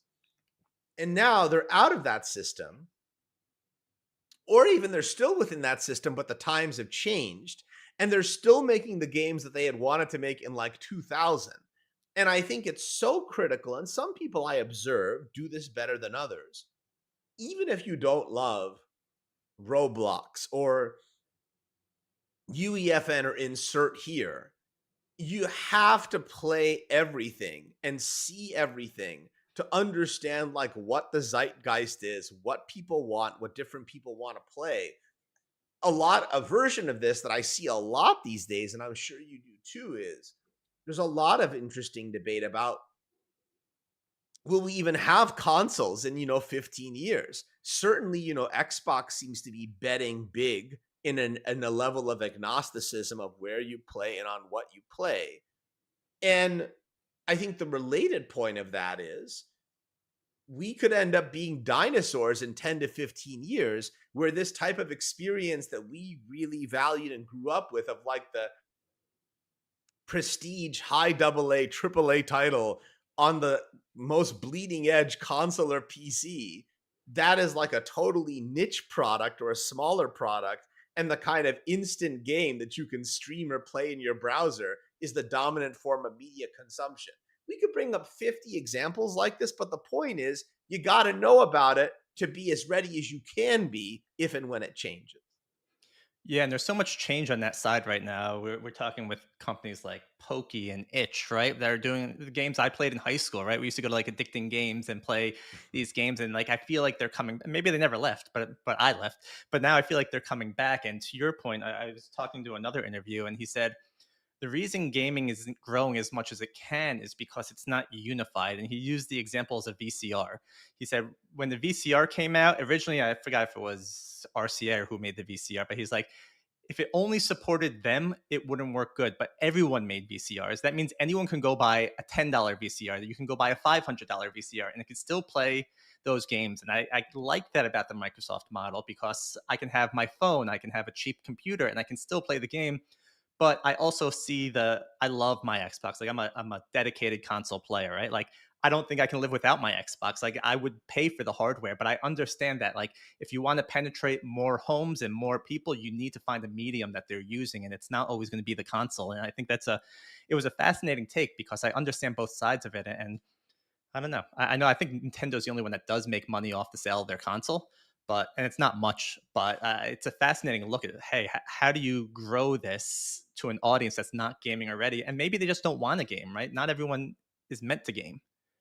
Yeah, and there's other things too, which is like, let's face it. I made my best argument, which was sincere, about how to speak about the price of hardware and games. If you compare it to other forms of recreation on an hourly basis, if you look at it on an inflation adjusted basis since 1980, I still believe these things are a bargain, but I'm also sympathetic to the point of view of one, if you look at like internationalization, as expensive as these things are here in a place like Brazil, it might be literally unaffordable for many, many people. Many people are out of work. And let's face it, like $500 with a pack-in game is a lot of money for a lot of people, as is $70 or $80 for a full-price title. And so, like, I can do whatever justifications and inflation and hour and whatever, and thank God I'm in a position that I can pay for those things. But it is very expensive, and it is very, very expensive. And so, it's complicated. All of these things are going to collide in some way, and it is clear that there are many elements we could call out that don't have sustainability in various areas. I want to take a hop backwards. Sorry, I'm jumping all over the place, but there was something you were mentioning about the different careers in gaming, and someone used the term "connecting the dots," and it was like, "Hey, my skill here translates here and here. So how do I grow from here?" And I think that's the part of the education side of thing that really excites me the most because I don't think people understand what they're capable of. They might sit there and think, I am only a community manager. No, you're creating content, you're building this, you're doing this. If you want to go to marketing, you can do marketing, right? Like, I think connecting the dots is something that's really important to me. And taking a weird turn of question here is when you look back at what you've done so far in gaming, or maybe your whole career, like if you can go back and teach yourself one skill that maybe you're not as sharp on and you want to be sharper, what would that skill be? Gosh, that's a good one. Let me think for a second. You're gonna laugh because of what we've talked about and knowing me, but I actually think it's how to network and meet people properly, especially in games. Let me explain this for a little bit because I think it might be interesting for the audience. So, I give a lot of advice to people on how to network and meet other people because we have a ton of data suggesting it is literally the most important thing you can do to get a job, and that it's almost impossible to get anything on a cold application anymore. But everything that I say is based upon tons of paper cuts of things that I had to learn the hard way. All the party fouls that like you don't do now, like reach out to someone cold and be like, can you help me find a job? Do you have like an opportunity? Writing people at the wrong seniority level relative to like where you are. But I think moreover, it's like, it is certainly true, as I said, that when I came out of college, there weren't any jobs around us. But it's also, there's this really interesting thought exercise I think about all the time, whether it's Jersey or Connecticut. How different would our lives have been if we had grown up, same family, same values, same upbringing, but in Los Angeles or Irvine or whatever?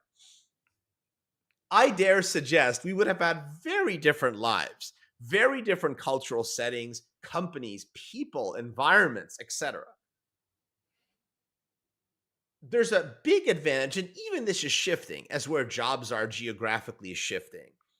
But for decades, I think, and people have confirmed to me this is a reasonable assertion, you would have been had a huge advantage just growing up in a center that is near all these companies because those people would have been there. You could have gone to events, you could have gone to games conferences, you would have had friends and family and people who worked in the industry. I did not have a friendship even with a single person who worked in the industry until I was like in my mid 30s, maybe early 30s if I recall. But it's just because like it's not like I went to college, I like worked at an investment bank, I had an MBA, but it's like it's hard to explain, and this is why I empathize with so many people. And we made the resources the way we did. You just don't know what to do. It's like no one gives you a playbook of like, here, reach out to this person. That's like what you want to do. And the last point I'll make on this, because I know it was a long point I made, is it makes me feel so much empathy for the early career people who are coming out of school, because a lot of them actually do know all these things and they're 20 times savvier than I was at their age. But now the market has just become so challenging that even doing those things, it's hard to get a job. And so it's anyway, I wish I had known more about that. Maybe it would have made a difference, maybe not.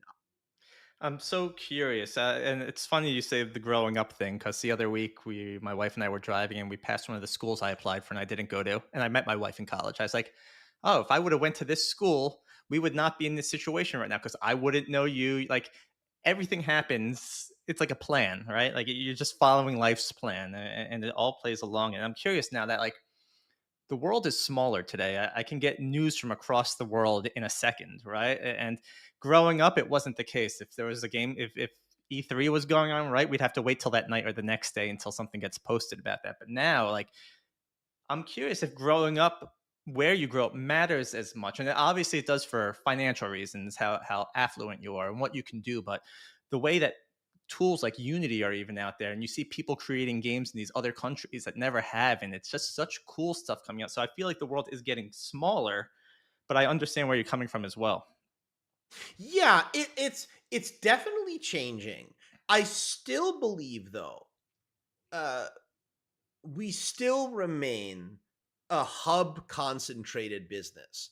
Where those open jobs are is shifting. So that hub may be Shanghai or it may be Warsaw increasingly versus being like Los Angeles, but it is still true even today that the top 5 states slash regions, California, Washington State, North Carolina, mostly because of Epic, Vancouver, and Montreal, that's 70 to 80% of the open jobs in games in any given quarter in North America. In North America. Mm-hmm. And you would find similar things in other places. I think it's easier to go to events. Most of the events are on the West Coast. I think it's easier to meet people and make connections. But you are right that I think people should seriously take to heart the other side of what you said, which is going back to the previous point about how because the networking has become harder and harder and getting that entry level job is harder and harder. We know for early career people over 12 months, based upon our community's data, they only have a 7% chance of finding a job if they have less than 3 years work experience and no experience in games. Now, I'm not saying it's good, it's bad, it's fair, it just is. And this is what I would do if I was out of college now. It has to be the 1-2 punch of the networking. And to your point,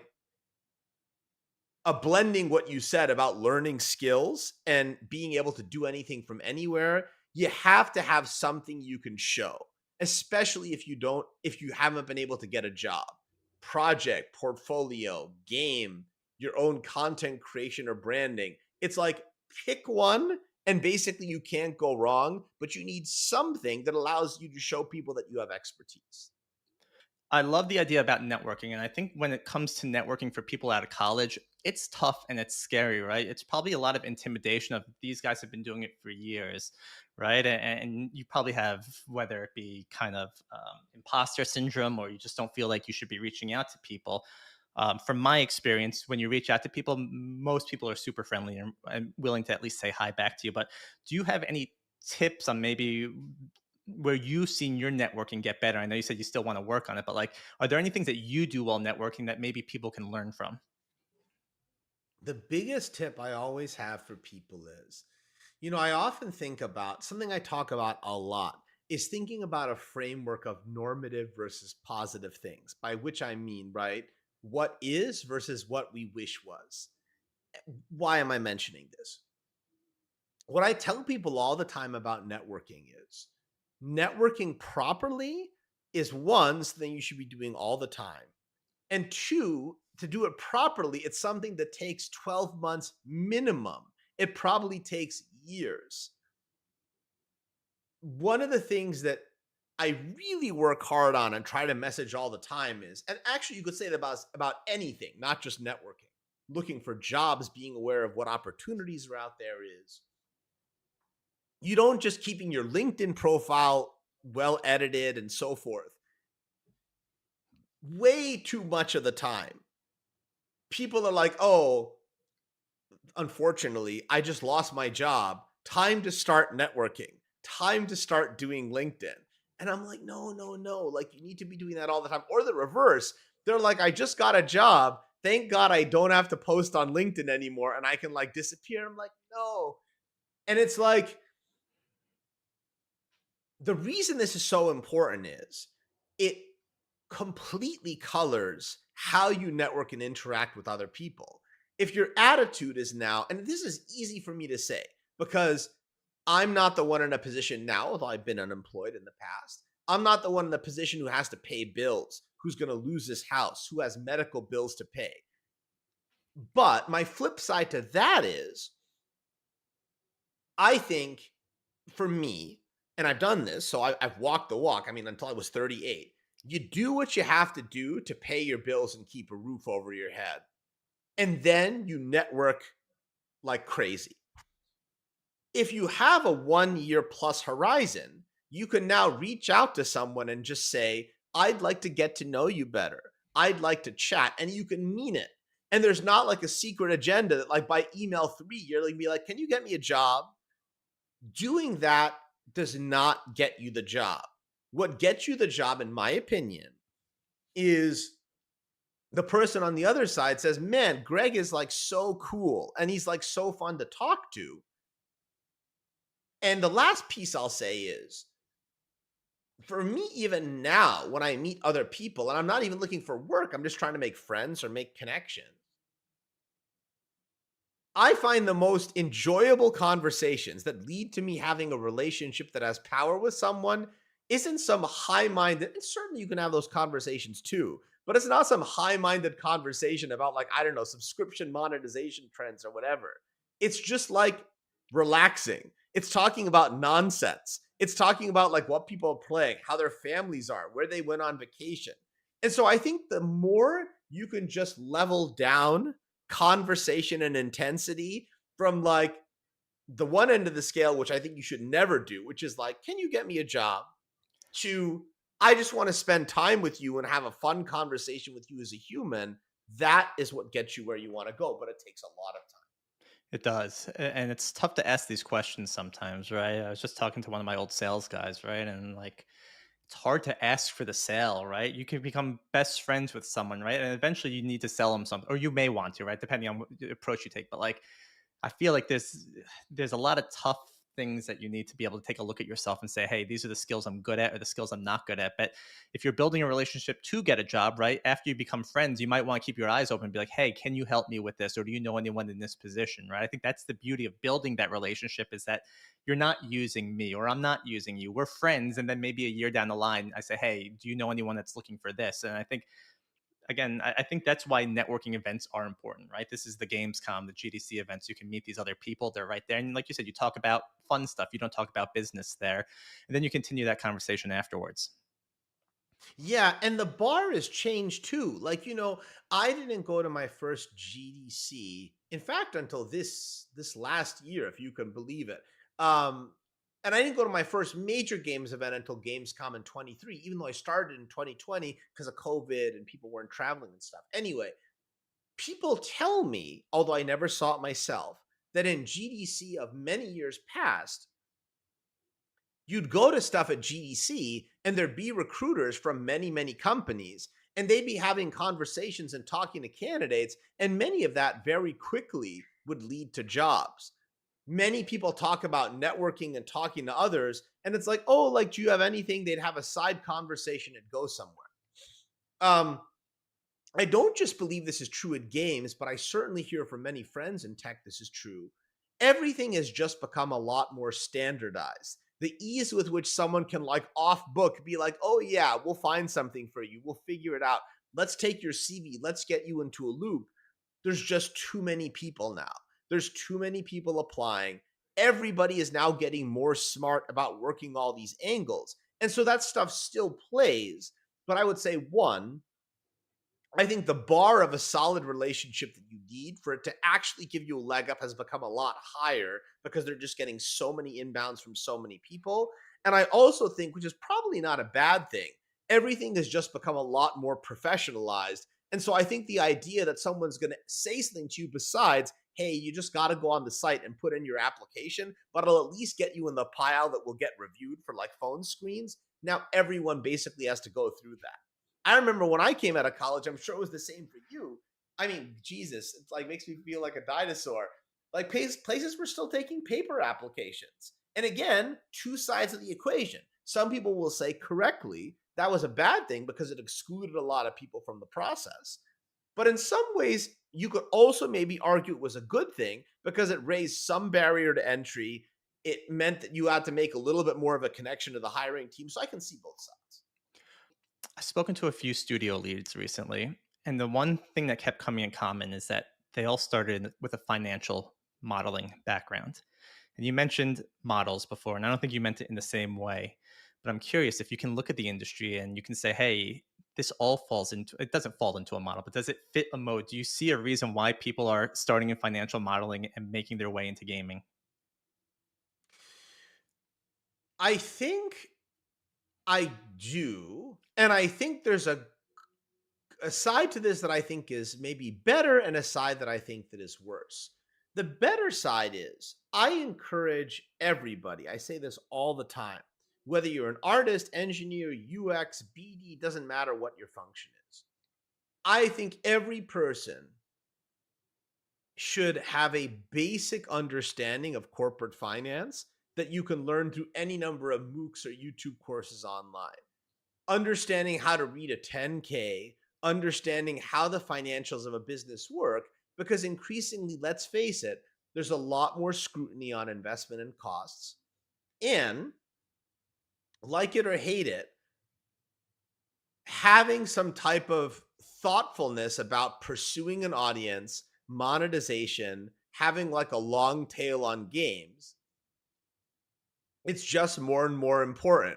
It's like a very nice luxury if you can have a game that just sells a single product at a single price and DLC, but often you have to do more than that to be able to make a game go.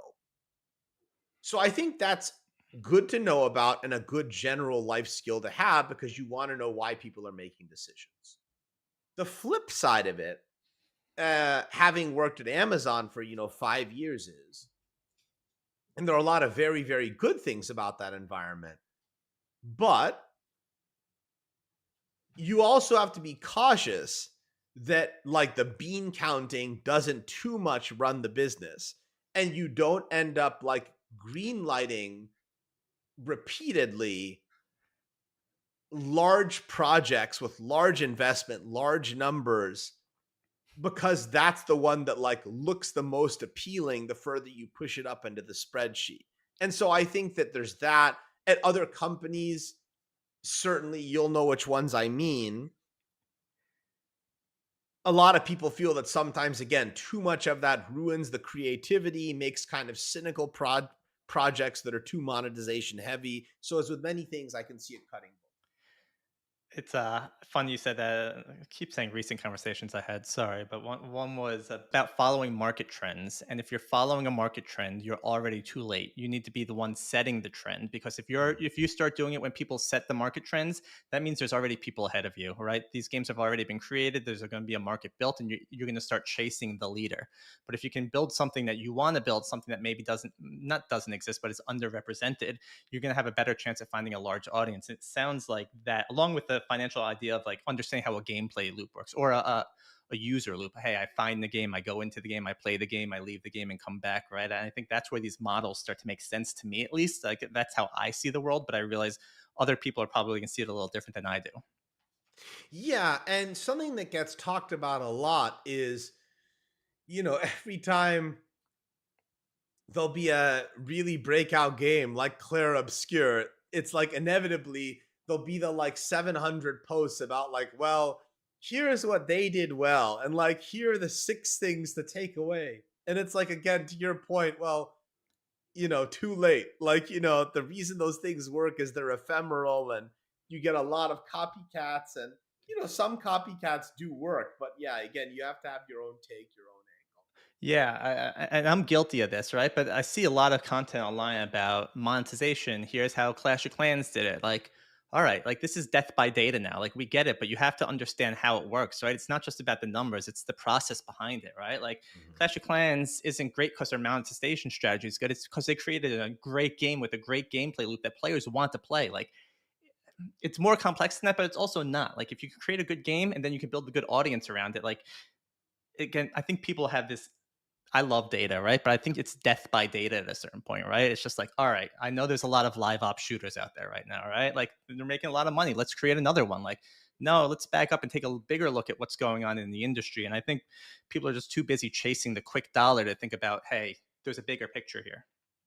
Definitely. I mean, the fascination with the machine underneath the covers is like fine. And that is important to be knowledgeable and expert about. But you're right. Like, at least for as long as I hope that I work in this industry, I think there's no substitute for making a good game that's engaging that people want to play. No one ever said, oh my God, have you seen this game? Like, the monetization is like totally dope. Like, Yeah. that's not how it works. There's some great skins in Call of Duty. People love that stuff. Yeah. Um, on a little bit of a lighter note, GDC and Gamescom are both expensive to get to. Are there any local conferences that get you excited? Absolutely. So one of the really fun things about our community is one of our resources is, I call it Ticket to Ride. And basically it's like, because of the great generosity of donors in the community, we've given away free passes to over 30 events in just like 15 months or something like that. We've given away over 2,000 free passes to events. I'm most proud that we're an official partner for GDC and Gamescom, and 1 out of every 60 people at GDC came from our community. And so initially we started with those big ones, but then we got, per our previous point about like where one grows up or where one is, people justifiably were like, listen, it's too California West Coast centric. And so I've learned about many things. We added PAX East and West. We added an event called MomoCon, which I think is in Atlanta. We just did 2 different events that are in the Midwest. We did Nordic Games. And so I'm always thinking about uh, GamesBeat. Everyone knows I'm a big fan of GamesBeat, and they have events in a number of different locations. Uh, XP Gaming and all their events in Canada. And so I'm constantly thinking about like big, medium, small.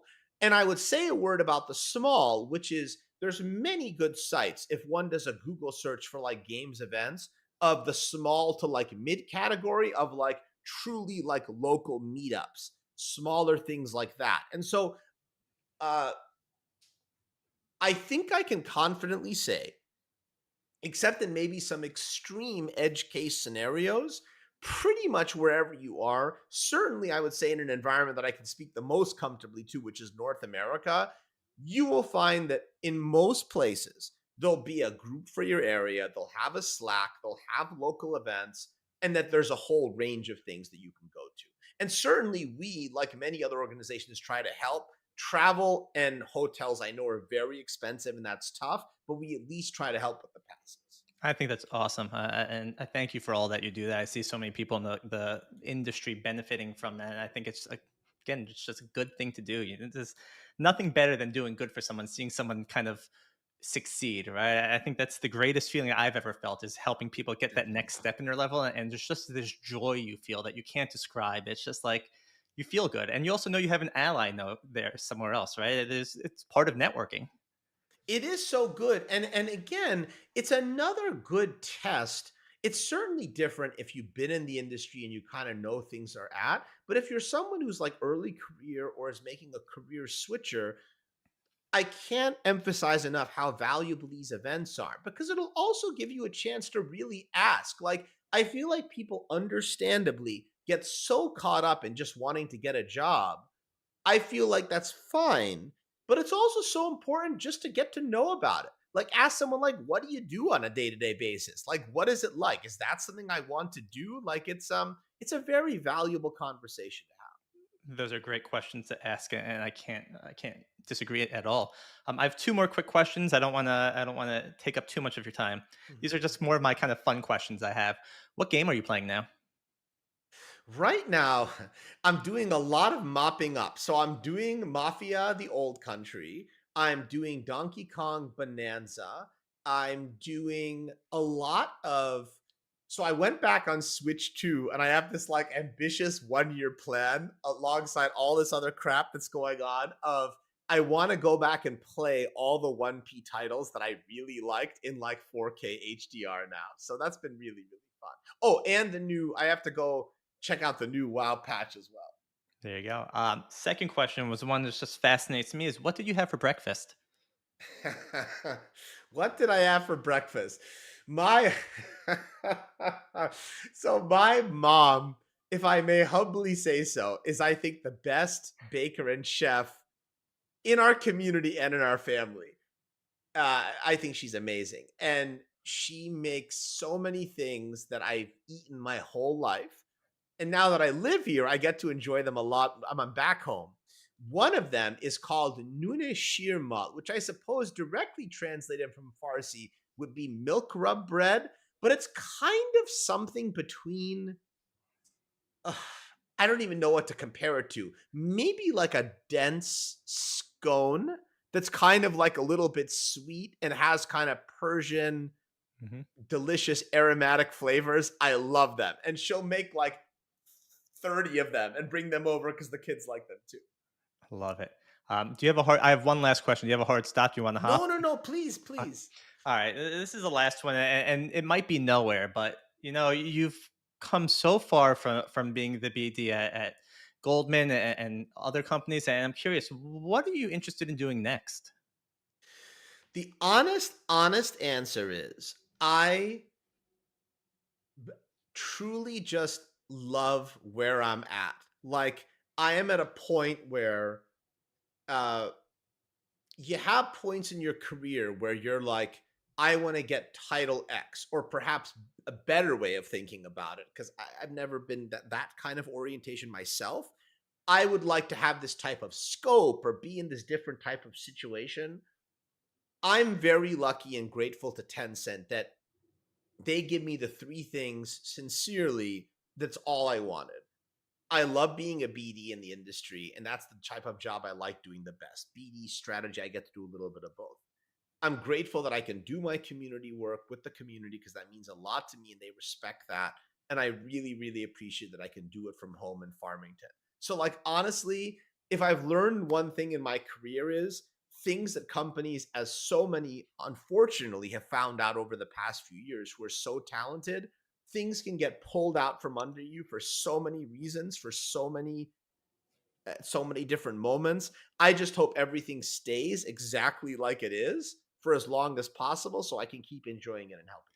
You found your zen, and it's beautiful. I remember years ago talking with my buddy. We worked together, and we're like always wanted to get paid more, but then you just hit this point where it's like I make enough money. I just want to be happy. I want my time. I want to be able to spend time with my family and stuff like that. You're so right about the Zen component of this because you and I know that at some point, if one is self aware and reflective, we can look up the ladder and you know what those jobs entail. I think people often get googly eyes for, oh, I want to be the VP, I want to be the head of whatever. And God bless it, there's many wonderful people who occupy those roles and they're a right fit for those people. I look up that ladder, and to your point, I'm like, it's not for me. Like, the amount of work balanced into everything else in my life is like plenty. And I think that's actually a skill that we don't talk nearly enough about in organizations, which is it's okay to be like, I have enough. I have enough money. I have enough responsibility. I actually don't need a promotion. And I feel like in many organizations I've been a part of, that's almost like unusual. It's like there's almost this expectation that if you're like sane, you would always unidirectionally want to keep going up, and that shouldn't always be true. No, I remember it clicked one night for me. My wife's the CFO, and I'm sitting on the couch, and she's sitting next to me, and she's doing work on the laptop at 10 o'clock, and I'm playing video games with my friends. And I'm just like, I always wanted to be a founder of a company. I have my own company, do this. And I'm just like, no, I don't want to be sitting here at 10 o'clock at night doing this stuff, right? Like, my sense of freedom is worth a lot more than my day job, right? And if I can afford to do both, like, I want to make sure I could keep it that way. 100%. And it's again, just like you said it perfectly. It's not good, bad, or in between. It's just different. And I think everyone has to find that mix that works for them. Well, Amir, I can't thank you enough for your time today. Oh, come on. I so enjoyed our conversation. Yeah. I'll have links to all your information, but you want to know you want to let us know where we can find you? Absolutely. So I always tell people the easiest way is my name, all one word, amirsatvat.com. If you go to amirsatvat.com, what's great about the site is every link for every one of our community homes is there. What I mean by that is I often talk about our communities having 3 community homes. The website itself, of course, our Discord server, and my LinkedIn profile, Amir Satvat, on LinkedIn, where I have posts and content. And so I encourage people to use the site, sign up for our Discord, and if they like, always grateful for a follow, just so I can provide hopefully helpful and entertaining content to them. We will have links to Amir's site. If you're a Dave the Diver fan, it's a fantastic and fun site to check out. And I just love this. There's so much great content about family, how you balance work life, education, just gaming. And again, Amir, I thank you for everything you're doing in the industry. You've given a life raft to people that need it. You're building this industry up again just by this community, and you've done so much good. And again, thank you is not enough, but thank you for all that you've done. Thank you so much, Greg. This has been really, really fun. And thank you for all the thoughtful and good questions. Yeah, have a great rest of your day. Welcome to Player Driven. Today we are joined by Christina Camilleri, a hacker turned builder who now leads trust and safety product strategy at Netflix Games. Christina's background in security engineering and ethical hacking gives her a unique lens on how to design safer, more inclusive game experiences from the ground up. Games were a lifeline for her growing up, and now she's making sure others have the same joy without the toxicity. We're diving into what safety by design actually means, how studios can fix culture midstream, and why trust and safety isn't just a checkbox, it's a retention and monetization strategy. So, Christina, that was really a long intro. Thank you so much for joining us today. How are you? Good, thank you. How are you? Thank you for having me. Yeah, no, thank you so much. I'm very excited about this. We got so much cool stuff. And the first thing I want to ask you is I was scouring LinkedIn and I saw you are into bikes and cars, and I believe restoring them. Is there any projects you got going on that are super cool? Oh man, so I used to ride motorcycles, but I had to give it up after an accident.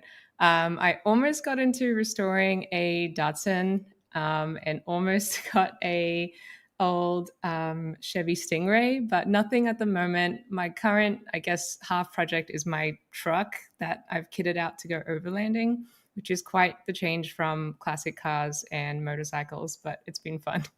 I don't even know what that last part means. What was that? You were with the truck? Overlanding. So it basically is equipped to go off-road on to wild spots in the wilderness so I can get away from people in the city. My last podcast I did, someone was talking about restoring a pickup truck, but he was putting like the giant tires on it to go something in the desert where you like ride them through the dunes in the desert. Is that similar? Probably. Sounds like overlanding. Yeah, mine's a pickup truck, which now has a camper on the back, so I can work and live out of it when I want to get away. So it's fun.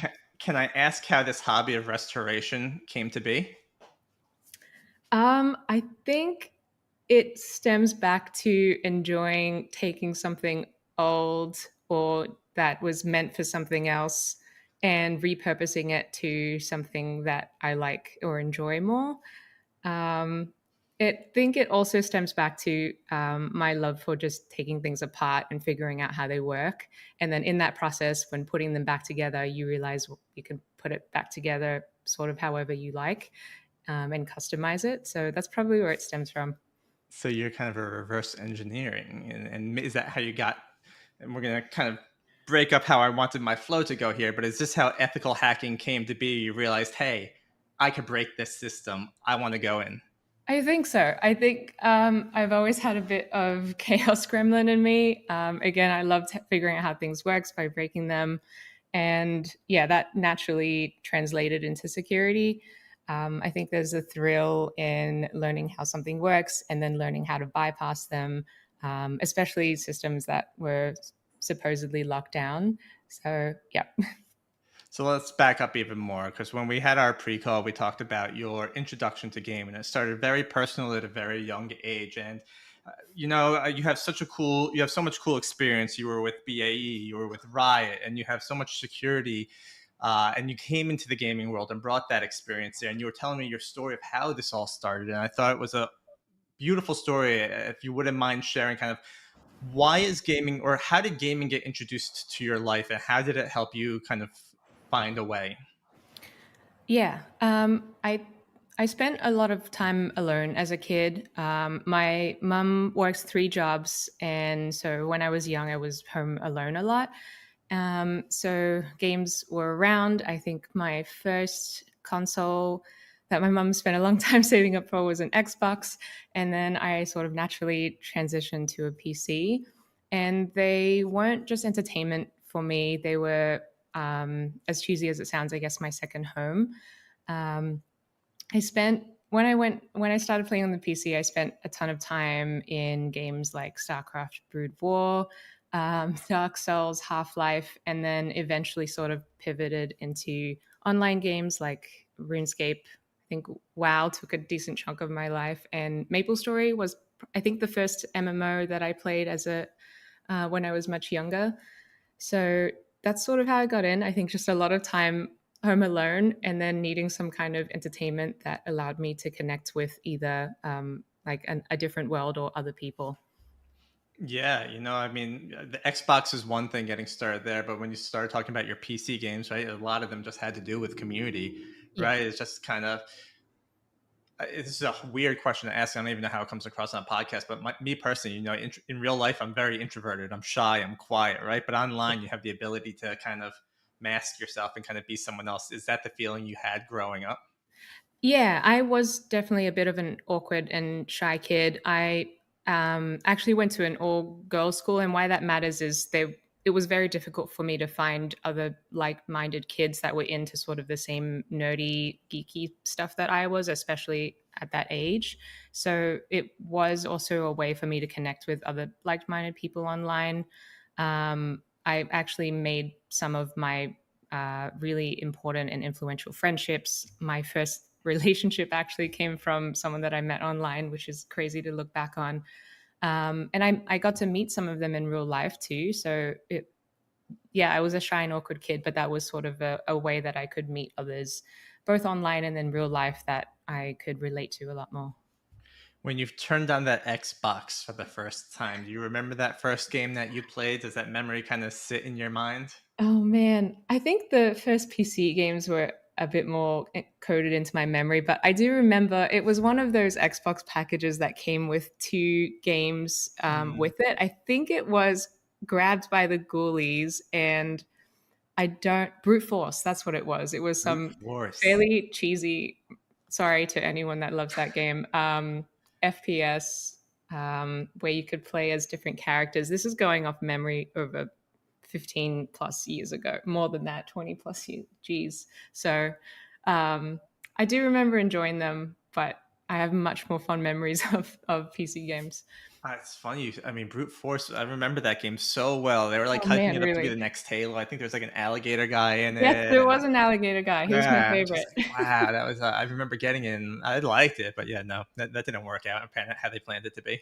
No. Did they ever make a second one, or was I that feel sort of like it a was one and planned. done? I don't know if it made it to market. Maybe if someone's listening and actually knows that, they can let us know. Tell us. I will nostalgia play that game. So you started PC gaming, right? And at some point you get into security. Well, you started, but before we get there, did you do any kind of the UGC route? You were obviously part of a community, right? I guess how did you find the community? Did you participate? I don't know the right questions to ask, and kind of how did you interact with your communities? Yeah, great question. Back then, one of the strong memories I have was in MapleStory. I was part of a guild, and the guild predominantly used IRC, Internet Relay Chat, for communication. And they also had a really active online forum, which I miss those as well. I don't think they're nearly as active as they used to be. But it was through IRC that I weirdly formed my community around security. It was on Freenode at the time, and I think Freenode was kind of the go-to server for a lot of infosec and nerdy folks. And that's actually how I got connected to some security folks, and then ultimately ended up at my first conference when I was really young, security conference. But yeah, I found my community through forums and IRC. Oh man, I was talking with someone about IRC the other week, and Really? this was such like the wild west of the internet back then. You'd had to find Yes. random IRC channels to join. You don't know what you're joining, and it was just like so far before the Discord times now, where it's a little more organized Wild West. But like, Yeah, and it was Wild West in like in a lot of ways in that I was, I mean, obviously a younger female in those spaces, and there weren't really many, if any, safeguards or safety nets on these games or on IRC. So it wasn't always safe. And um, I realize now, I think that the duality of being both games and communities, both being a place like a safe haven and a place of risk, was what shaped my passion for safety now. But I don't think I realized that then. is there a point where you think it clicked, where you thought to yourself, because back in the day, security probably wasn't even in the top 10 to 20 things you're thinking about when you're talking online with people. Like, was there a day when you look back and you were like, holy shit, that could have been something that was really bad? I Yeah, there's probably multiple memories I can recall on that. The first thing that came to mind was I met quite a few people in real life online. Actually, right when I graduated high school, I went on a trip to around the US, and quite a lot of the people I stayed with were people I met on MapleStory or IRC, combination of different games that I've played. And I was traveling solo, and that probably could have gone really horribly, meeting and staying with people I met online for the first time. But it ended up being a really, really great experience, and one that I'll remember forever. I got to meet a lot of amazing people and see a lot of the states. Amazing the quality of people that come out. I mean, I even think back to like back in the day, right? Was it as unsafe? And I'd probably say no, it probably wasn't as unsafe just because it wasn't as accessible by everybody, right? And now Yeah. it's easier to get into a game. It's easier to get access to these things, and it becomes scary, and understanding why you might want tool sets to help protect that. But in all honesty, like, it seems like right now we're going backwards, and it's kind of like this holy shit moment. What is happening? Like, what's is it crazy time? Like, is the world truly just cyclical? Like, we do the same thing over and over again? And I don't know. That was kind of an off-topic rant, but like, you kind of hear about the stuff, you see it, you live it, you groan, and now we're doing it again. Yeah, I think a lot of things are a cycle. It just evolves, or a pendulum swing, I like to say. But yeah, it's online communities. I mean, games, online things are way, way, way more accessible now. I think when I was growing up on games and internet, it was a little bit more community focused, and it was new enough that people were still figuring out how to use it and figuring out how to connect with people online. But now it's in front of everyone from the time a kid is born. Like iPad kids exist, and you're just very used to being connected with others. And safeguards have gotten better, but there's also just a lot more people online and ways for exploitation and unsafe things to happen. I think a lot of that is just tied to human nature, unfortunately. You put a system in front of them, they'll find a way to get around it. There's a lot of lovely things that come out of human connection, but there's also a lot of awful things when you put two humans together. So yeah, I think the landscape's a little better, but there's a lot more people online. There's a lot more surfaces to interact on today as well. There's something you said, and it resonated with what I just spoke about in one of my podcasts. Is you build constraints around something, and by nature, people are going to test the constraints of what they can do and what they can't do. And I think when you have more people testing the constraints, you're going to find more problems here. And you went into security as at BAE as one of your first jobs, and you've seen how this process works. And when you start thinking about security, does that come to mind? Like, hey, I have to test all the possible constraints here when it's time to start looking at that. And I'm so rambling on question, right? How do you know what these constraints are or where to start looking? Oh, that's Loaded. I'm sorry. No, it's good. It's a good question. I think it depends what you're testing. But for me, what I loved about being a consultant, or some people might call it like an ethical hacker, is putting yourself in the, I guess, hacker's shoes, or that offensive mentality where your goal is to try every way to break into the system or to circumvent those controls. I don't know if there was a place where there is a place where I always started. Even when attacking technical systems like web applications or servers or infrastructure, I think I learned over time that the weakest link was usually the human behind it. So you can have a super sophisticated lockdown system, but if, I don't know, Molly in HR is trained to help people and to respond to people's needs on the phone or over email, she could be the weakest link into a system. Or humans are also very gullible, so pretending to be a higher up or someone in charge and getting in that way was something I really enjoyed, and that's called social engineering. But yeah, sort of testing the whole gauntlet of everything from let's try the most common vulnerabilities, like maybe they haven't patched their system, and then getting a little bit more sophisticated into like cross-site scripting or SQL injection, and then the whole range. But my favorite one was usually trying the like social engineering, phishing, pretending to be someone else, that route. I think that's fascinating. I love that quote that the weakest link is the human behind it. That makes sense based on those tests that you got to take online to make sure your security and basic stuff. And I think, all that stuff you're saying is so cool. I remember back when people were saying, "Hey, if you want to find out people's like Facebook passwords, go hit forgot password." It's be like, "What's your mom's maiden name?" And then just go find out what their mom's maiden name is, and you can figure that stuff out. And then I don't know, kind of.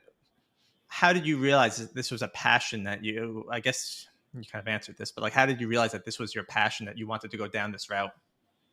I think it all comes back to the chaos gremlin really loved figuring out how things worked and how to bypass them. It was also just a ever fast evolving, creative, constantly surprising field. You always had to keep up with the latest exploits, the latest weaknesses, and that was really fun for me to keep up with that industry. So you're at BAE and you decide to take a job at Riot.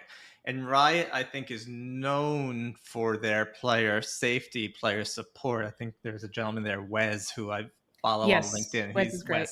Like awesome stuff that he puts together. His blog posts talking about the different ways they do matchmaking and security. It's just mind-boggling stuff. So from your time at Riot, can you kind of tell us what your responsibilities were there? And was there any key things that you learned there about security that you're like, OMG?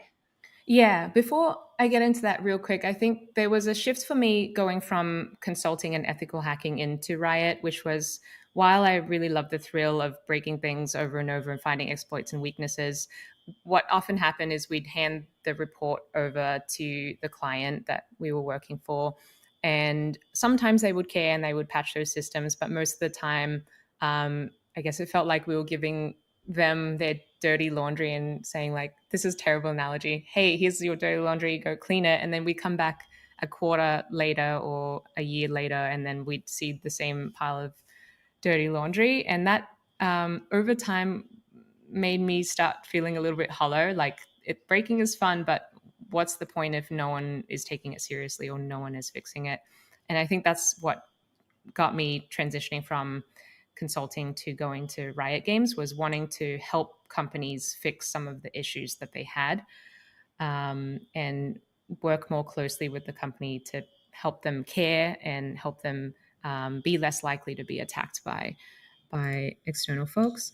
So then, to answer your question, what I was doing there, I had a bit of a weird hybrid role. I was focused on both employee security, so helping employees understand how to improve their security posture, but I also had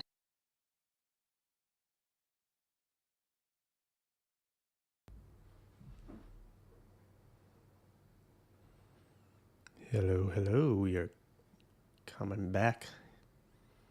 Hopefully all the stuff works still. What secrets lie within?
Once more, then.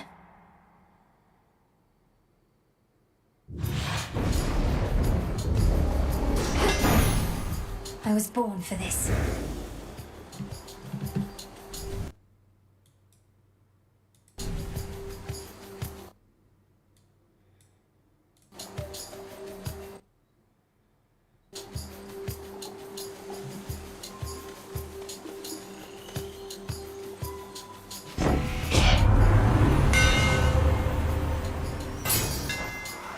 For Lim and Oros.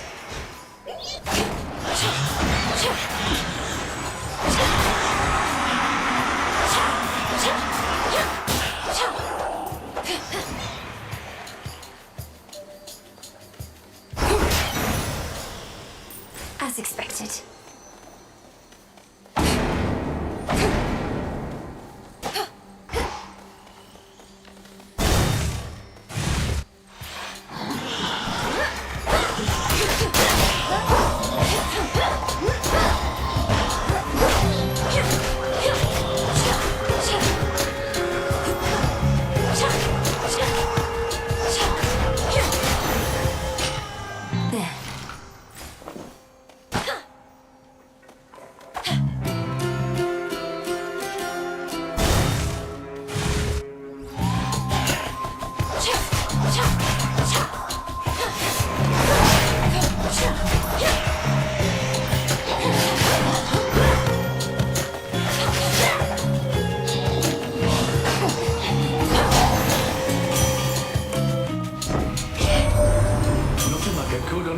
To settle a family dispute, eh?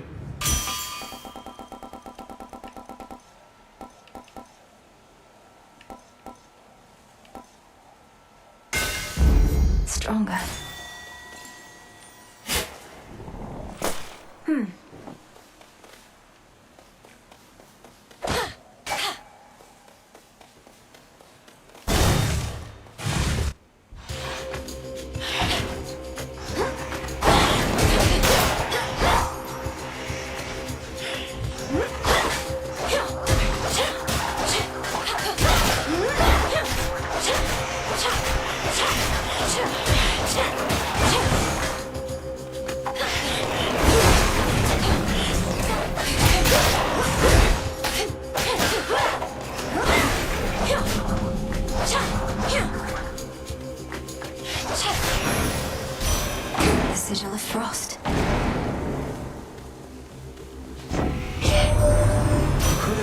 informed us. Informed me, whilst you grew supple and strong in the witch's care. Yet knowing Hecate, she must have deemed the risk too great. I understand. I'll try to understand.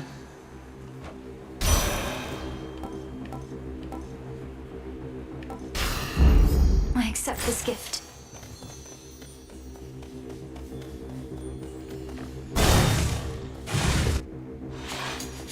What's she doing here? One word of this to Hecate, and you're meat. Got it? This is my task, not yours. And I'm disappointed with your dereliction of duty. Are you so desperate to prove your superiors? You know, maybe I... Must it always be a wager with you? Fair odds of winning if you shut up and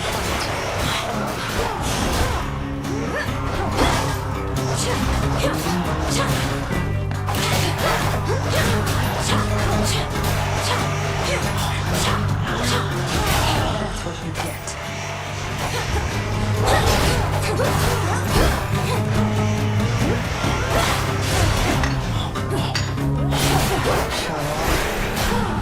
Come on.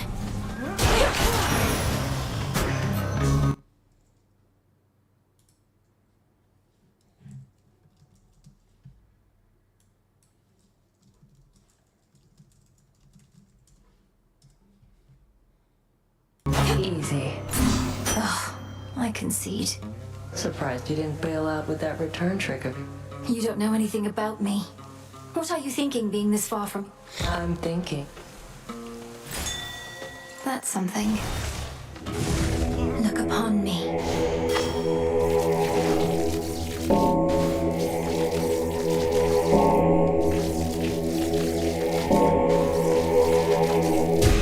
Good.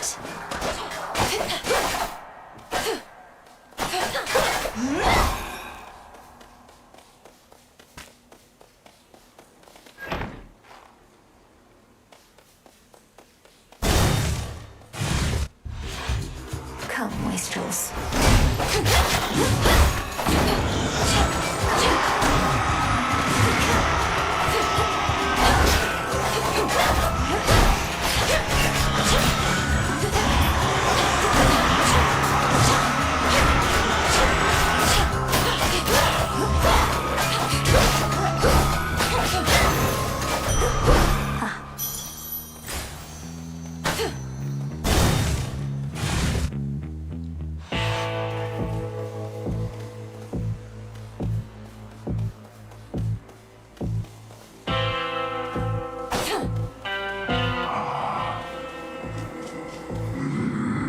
Yes, my lord. I met up.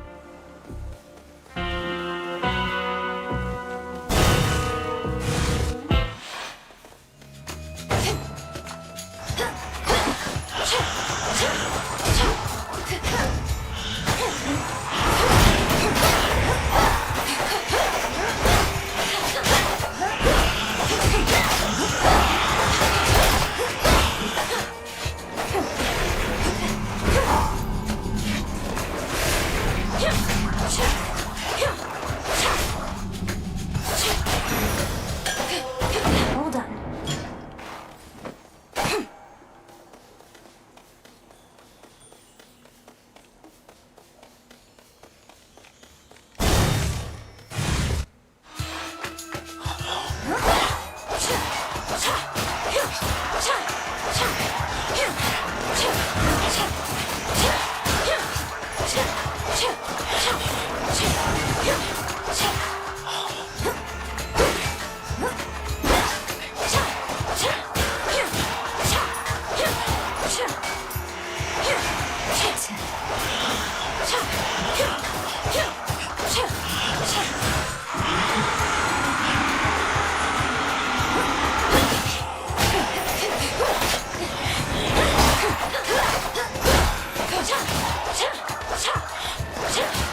and rest your wings.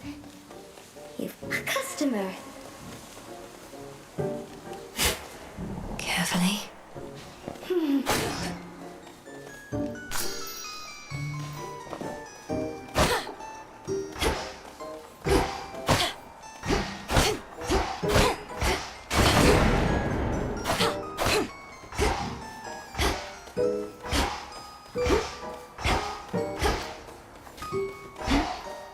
I don't remember anymore.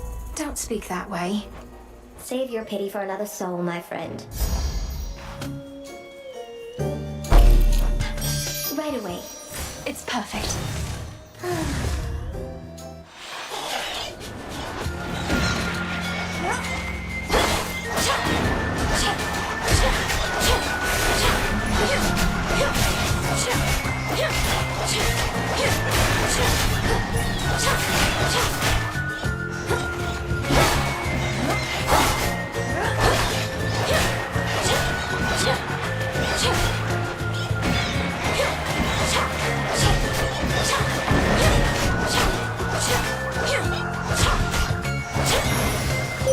A moondrop.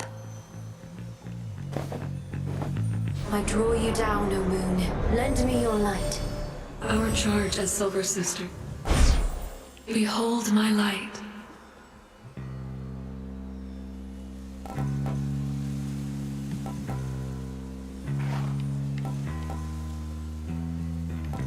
Phase shift.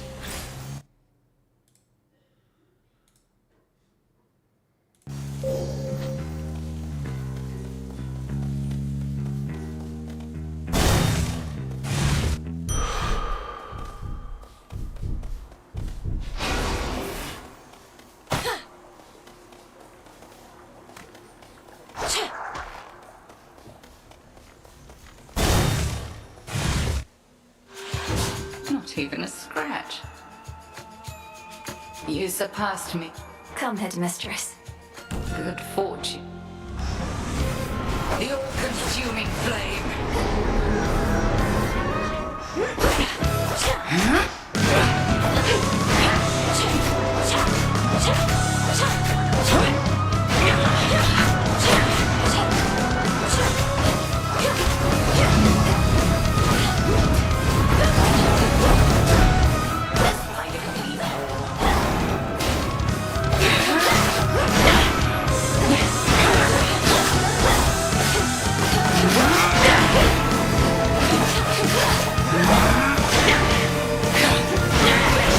Total eclipse.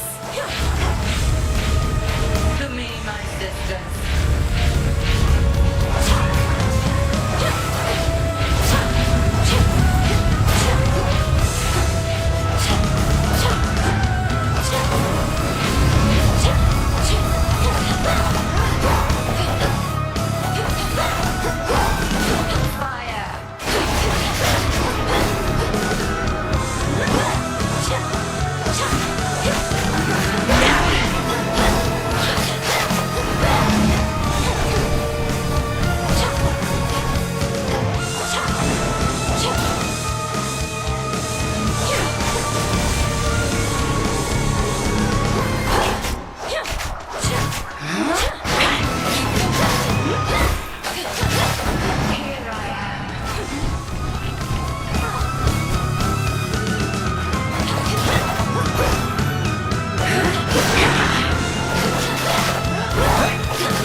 Take on a lesser form.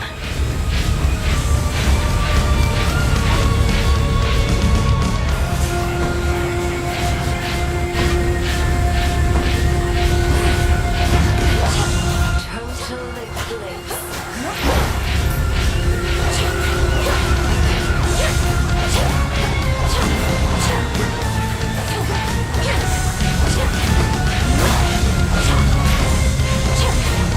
Tremble beneath the moon.